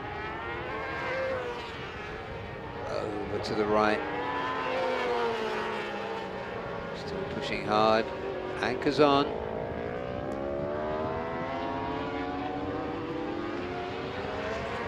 Aggressive, but look good under braking. Nice exit. Oh yeah, he's into the 136s. This is really good from Lachlan Epis. A 136.8, that puts him up into the top 5, and just 0.2 away from from none other than Marcus Reiterberger, the champion. That's right. Yeah, this is good. This is what we've been waiting for to see from Lachlan and the Evolution Sports crew. He's not going to better it this time around. He's cruising a little bit now, but we still have half this 40-minute session remaining. But he's going to be pleased with that. Whenever you see Lachlan, he makes the bike look a bit like a 250 machine. Yeah. So that makes it even more impressive how he's able to really fight with the top. We know that BMW has the power, and Lachlan really improving with every round and showing that he's more than capable of tossing it with the best of Asia. Yeah, I absolutely agree. And I do believe they're coming back next season. Yep. It's really good to hear when we have riders like Lachlan returning. Yeah, and it's nice when they come from just a bit further away. Yeah, we better talk about this off the air, that we do hope to see more Australian participants coming into the ARRC calendar. In the past we've had Brock Parks as well, who was really, really good. Yeah. Oh yeah, they've got some really good riders over there. And the ASB regs are compatible. The only real difference is that they run on Pirellis. That is a significant difference in terms of setup, but yeah, it'd be great to see more Australians. And it'd be great if one day we could go back there again. We've been there twice. Yeah, it would be great to see the bend back into the calendar. I'm sure as the months progress, we will get more info of how the 2024 calendar will be looking like for the ARC. For now, we focus on the final round of the 2023 championship. It's the last session of day 1 of round 6. For now, it's a very good welcome back to Azan Shah. Ooh, Sakwan Zaidi's just gone down. Yeah. That's the fast portion of the track. That's right after turn 4, I believe. This is second tumble of the day. Gosh, it must be really quick. The bike is really far off from where the track should be. Yeah, Zakwan seems unconcerned except for the condition of the bike. Currently second quickest behind his Malaysian compatriot, Aslan, who's been in the pit for some time now. But there's going to be a fair amount of gravel in there. The Marshall's doing a good job just now just to knock the gravel off the bike, so no gravel ends up on the track. Yeah, they are absolutely top-notch, the Marshalls here, and have been right from opening back in 2014. They worked early with ARRC and then with World Superbike and really got to level up. And yeah, they're, I would say, probably no better in the world. There's a lot of good Marshalls around the place at Grand Prix tracks. But these guys are definitely amongst the best. And in between sessions, you can see them, they meticulously check the track. They're out with the brooms. There's no time wasted at all. Nothing overlooked. Yeah, big shout out to the Chang International Circuit for making sure everything is as it should be here. The training for the marshals is really top notch. Yeah, we always feel confident that we're going to get a good race, and we know that track-wise, everything is in order. Track-wise, including marshalling, medical, all of that stuff. Here's Azan Shah now. He's come up for his second stint. He's only done 6 laps in this practice 3 session. And the interesting thing to take note of is that Azan's running hard medium, and so is Marcus Reiterberger. So perhaps they're testing that out to see whether timing-wise it affects too much, and whether that's a safer option than the soft rear. I think I just saw. Yeah. It's like Kasma as well. You running the medium rear. Right. There goes Zach Wan to have a bit of a checkup after that crash. He was on 13 laps in that run, so it could just be the tires losing grip towards the end of that. Looking at that, even if you couldn't see the number 25, you'd know who that was. And the thing about Aslan is, you'd think after a moment like that he'd be thinking, you know what, maybe I gotta brake less aggressive, but his character is that he'll just brake the exact same way and just try to control it better, because he loves to leave it loose. Yeah, that's it. Just get the. I love to watch riders like this when they just look like they're really wringing the neck of the bike. Marcus Reiterberger, his teammate, has just improved up into second of 136.035. Who else is gonna get into the 135s in practice 3? We have 15 minutes left. If Zakran could get back out, you'd put money on him doing it. Yuki Kuni for him in this session. The first target will be getting to the 136. Did 10 laps on his previous run. Kisuke as well, 10 laps.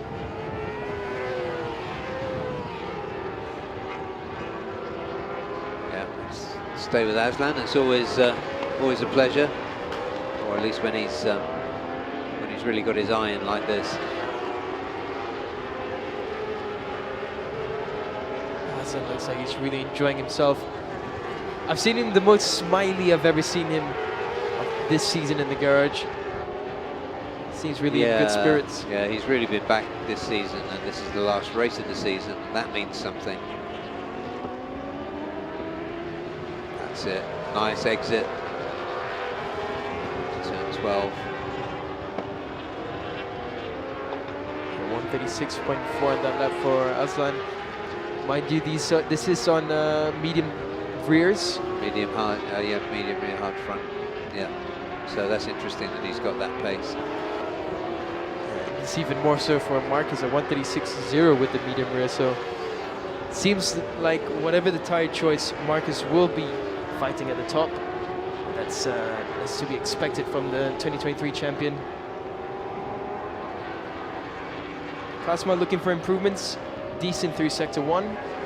Not as fast as anyone in the top 5, but he'll be looking to try and improve on that. Yeah, frustrating season. Well, I was going to say a frustrating season for Kasper. It probably has been, but it's been a frustrating season for me watching it, because just come on, we know what you can do. Just looking at the top speeds, and I think that is one of the biggest factors here. Both Kasma and Yuki, Kasma's fastest speed is at 280 kilometers per hour. For Yuki it was 285. So in comparison, you have Andy Ferd who's done 292. Zakon Zaidi 289, 287, 289 for Aslan. So speed factor, it's not that big of a gap, but then again you have quite a few areas where they're going full throttle for quite a distance. Yeah, and the Hondas really do launch themselves out of the corner as well. Let's have another look at Aslan here. Does the elbow go down? You see the front's just nearly running away from him. Yeah. And even with that error, Aslan managed to 136.2 with the medium rear. And there goes Marcus Reitzenberger, just barely faster than Aslan. Yeah, just, wow, what's that, 6,000ths? And that's with the medium rear, so for the 1XOX BMW team, the tires are no issue for them. Both riders performing well with the medium rear and the soft rear. Yeah, and we've seen that the tyres wear well during the race. They don't really affect performance too much. Yeah, especially in the hands of Marcus. He really maintains his tire really well, and all the way until the last lap he has the amount of confidence and the grip that he needs. Yeah. And in the races we're looking at 13 laps. And I think they're pretty confident that these tyres will be okay. And in these kind of medium warm conditions, I would describe them as here. Yuki Kuni has just improved. He's up for his second stint, and on his first flying lap already 136.7. So Yuki Kuni up into 5th. Yeah, as you were saying, that's probably his target for this session, to get into the 36s. So really good first day for the 20-year-old Japanese debutant for SDG Hark Pro. Andy Farid, we haven't seen a whole lot of him, but he has been there pretty solid in the 136s as well. 10 minutes remaining, and we wonder, I think probably they'll get Zakwan out for a few more laps. We could really see what the damage was to the bike, but he rode it back. Just looking at Yuki Kuni's sector times, his biggest improvements have been from sector 1. That's where he was lacking in his last stint, so Yuki Kuni finding some improvements. Andy Fried as well, he's out on track now. Andy Fried really good through sector 1 and decent through sector 2, so just the last turn now for Andy Fried. It should be a decent lap time. I don't think it's going to improve, but probably well in the 136 as well. Yeah, thinking about Yuki Kuni, we noticed that his wheeling out of turn 12 is better in this session, so that might have helped him through sector 1. But generally, he's improving.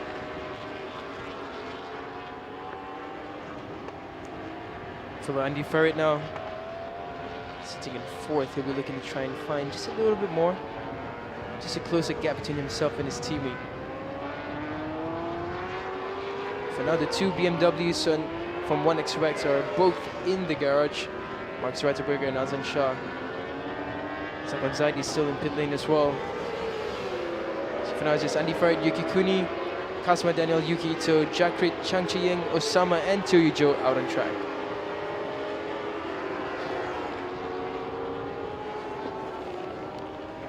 Yeah, the 3 newish comers, or newcomer in the case of Chang Chi-ying, 141s. Actually, he's the quickest of the 3 of them. Now it's impressive from Chang Chi-ying. To my knowledge, it's his first time on the thousands in the race. Yeah. So it's impressive to hop onto these 1000cc bikes and to be not sitting in dead last is already an achievement, and it's the only way from here is up for him. So between himself and Jakrit, who's riding the Honda, it's a gap of about 3.5 seconds, so pretty certain they will find improvements throughout the race weekend. Yeah, it's decent. I know the ARRC team were saying that he was pretty apprehensive about jumping on a superbike for the first time in the company of the giants that we're seeing at the top of the timing screen here, but yeah, he should be pleased with himself. They also have Verpong managing the team, so plenty of experience in that garage. Yeah.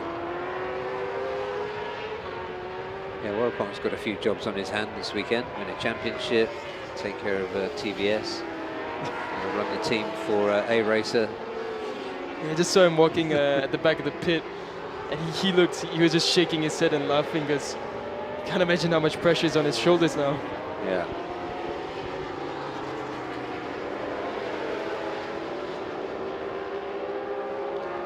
I'd really like to see him on a superbike. Actually, he can ride a superbike well. It's a question of resources that he hasn't done it much in the past, but I have seen him in domestic series here, and he's as good as you might expect. Yeah, I wonder if him saying that the team will be here next year was a hint towards him potentially riding for that team. Yeah, when I asked him about his plans for next season, what he was going to do, oh, there's the great Shazli, the ARRC photographer. Shout out to Shazli. Yeah, he's looking good with the golden hour. Yeah. Yeah, so at Warapong, he just turned it back on me. He said, what do you think I should do? And I said, well, I'd like to see you on a much bigger bike. And he just kind of smiled and nodded. Well, let's hope that's in the pipelines for Warapong. Ooh, Lachlan going right on the inside of Osama, who was trafficked there. It looks like maybe Marcus is just trying to help Lachlan out a bit. We do know that they share data between each other, so... That's right, yeah. It could be possible. Because, I mean, let's face it, Lachlan is not far at all from the top. Just 0.8 away, so a good help from Marcus showing the lines could really be a big motivation factor for Lachlan in this final round. Yeah. We're talking about Marcus being good on the brakes. Lachlan looked strong on the brakes there too. Oh! A bit too strong on the throttle that time. That was a bit of a snap on the throttle.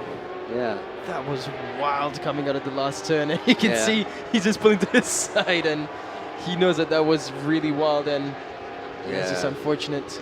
Yeah, hopefully he didn't have his tongue between his teeth.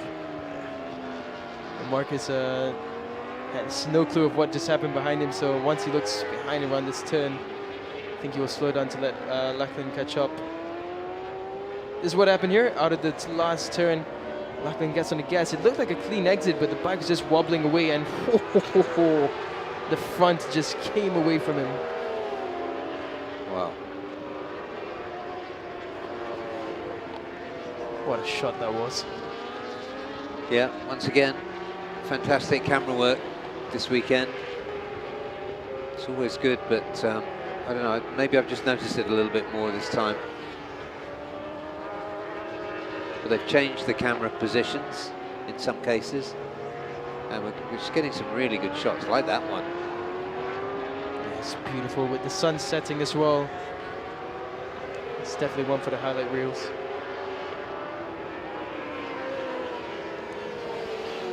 Marcus Reiterberger.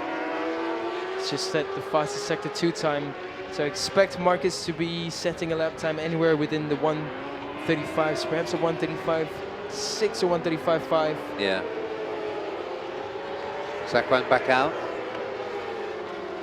1:35.661 from Marcus Reiterberger. Yeah.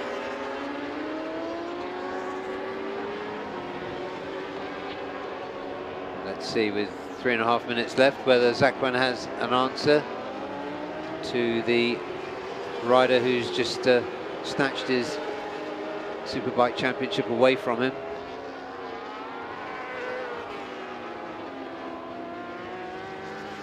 Every time I speak to Zakwan about the championship, he always looks quite gutted that he couldn't fight for it as well as he wished he would.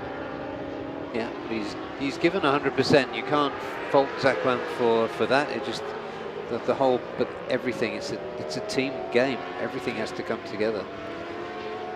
The best thing we could say is that Marcus Reiterberger and the team just had a near perfect season, and this time everything just went their way, and yeah, you can't find a fault in them this year. So it's unfortunate for Zakwan, but we know Zakwan still has plenty of pace, and I think if they work well into the preseason, there should be no question that Zakwan will fight for the title once again. Yeah, so he's on mediums now. He's going to get 2 more laps in. So let's see what the outgoing champion can do as the sun starts to set. BURIRAM. The sunset here is absolutely beautiful. Yeah, I accidentally caught the sunrise this morning, and that's amazing as well. It just happened to be on the east side of the hotel, and it was spectacular.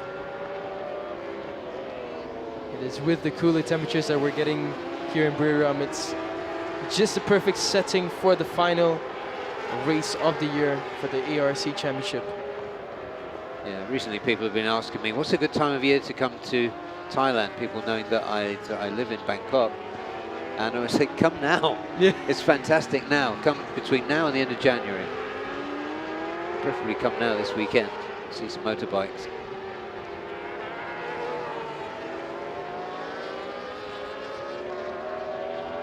For Zakwan now, Marcus is on another improving lap.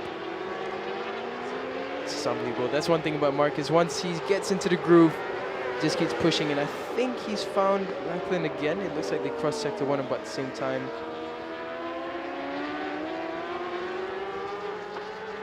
Must be nice for Lachlan having Marcus as nearly a mentor for the final portion of this championship. Yeah, absolutely, yeah.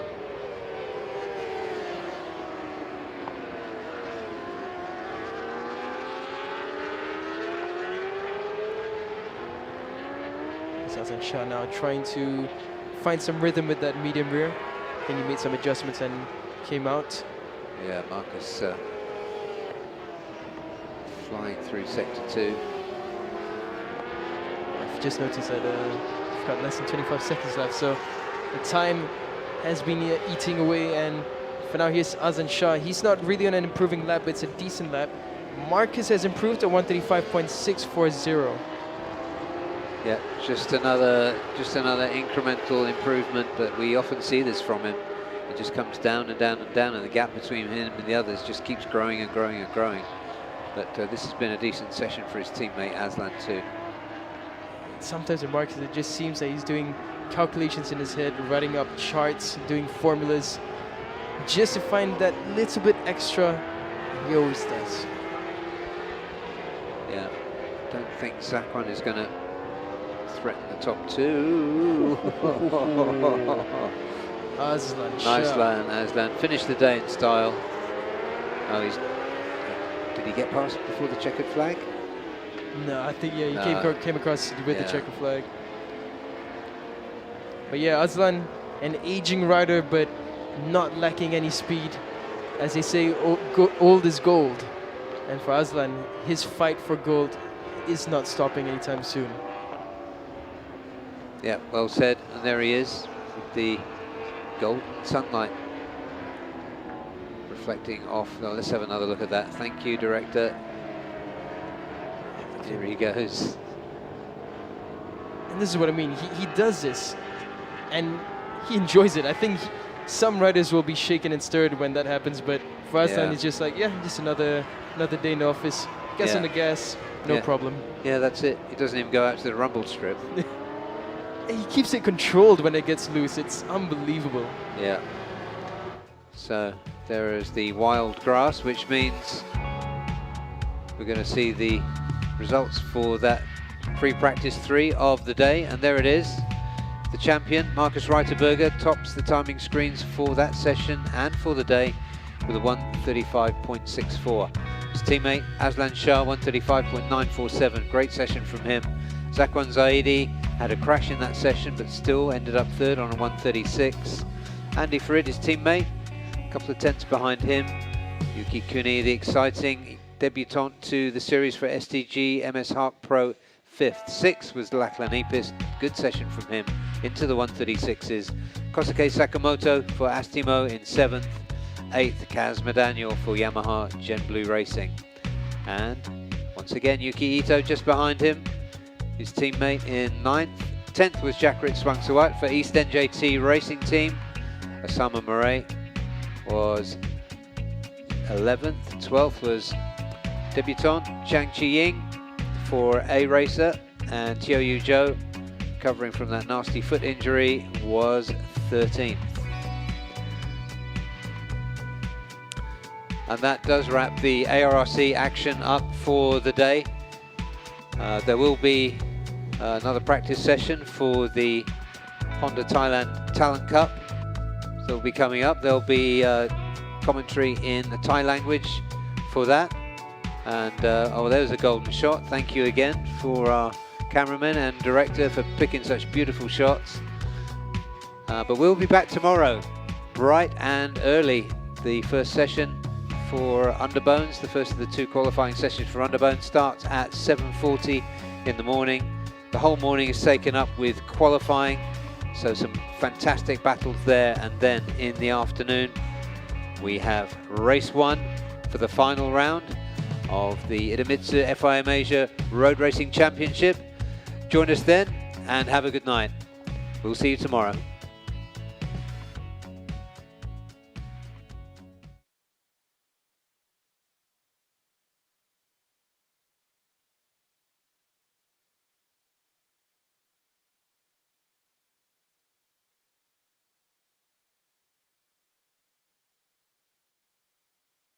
IDEMITSU engine oils are precisely formulated for meticulously engineered Japanese car engines. We are committed to delivering optimal performance. We fulfill this commitment through 5 ultra-protective benefits known as Quintec Guard.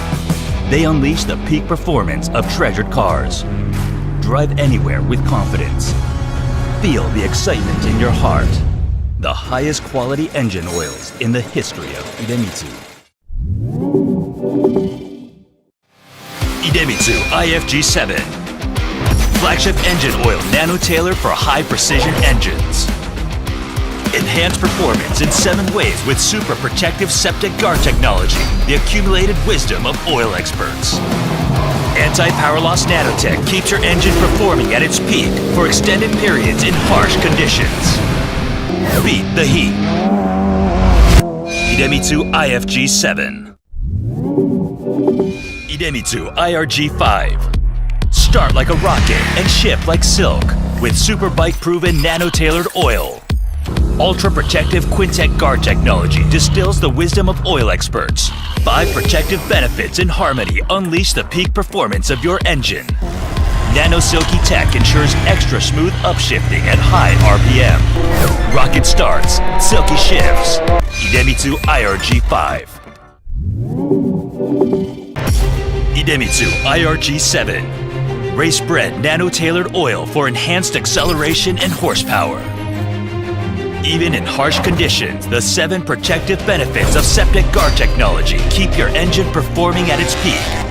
Even a split-second advantage can change everything. Born to win. IDEMITSU IRG7.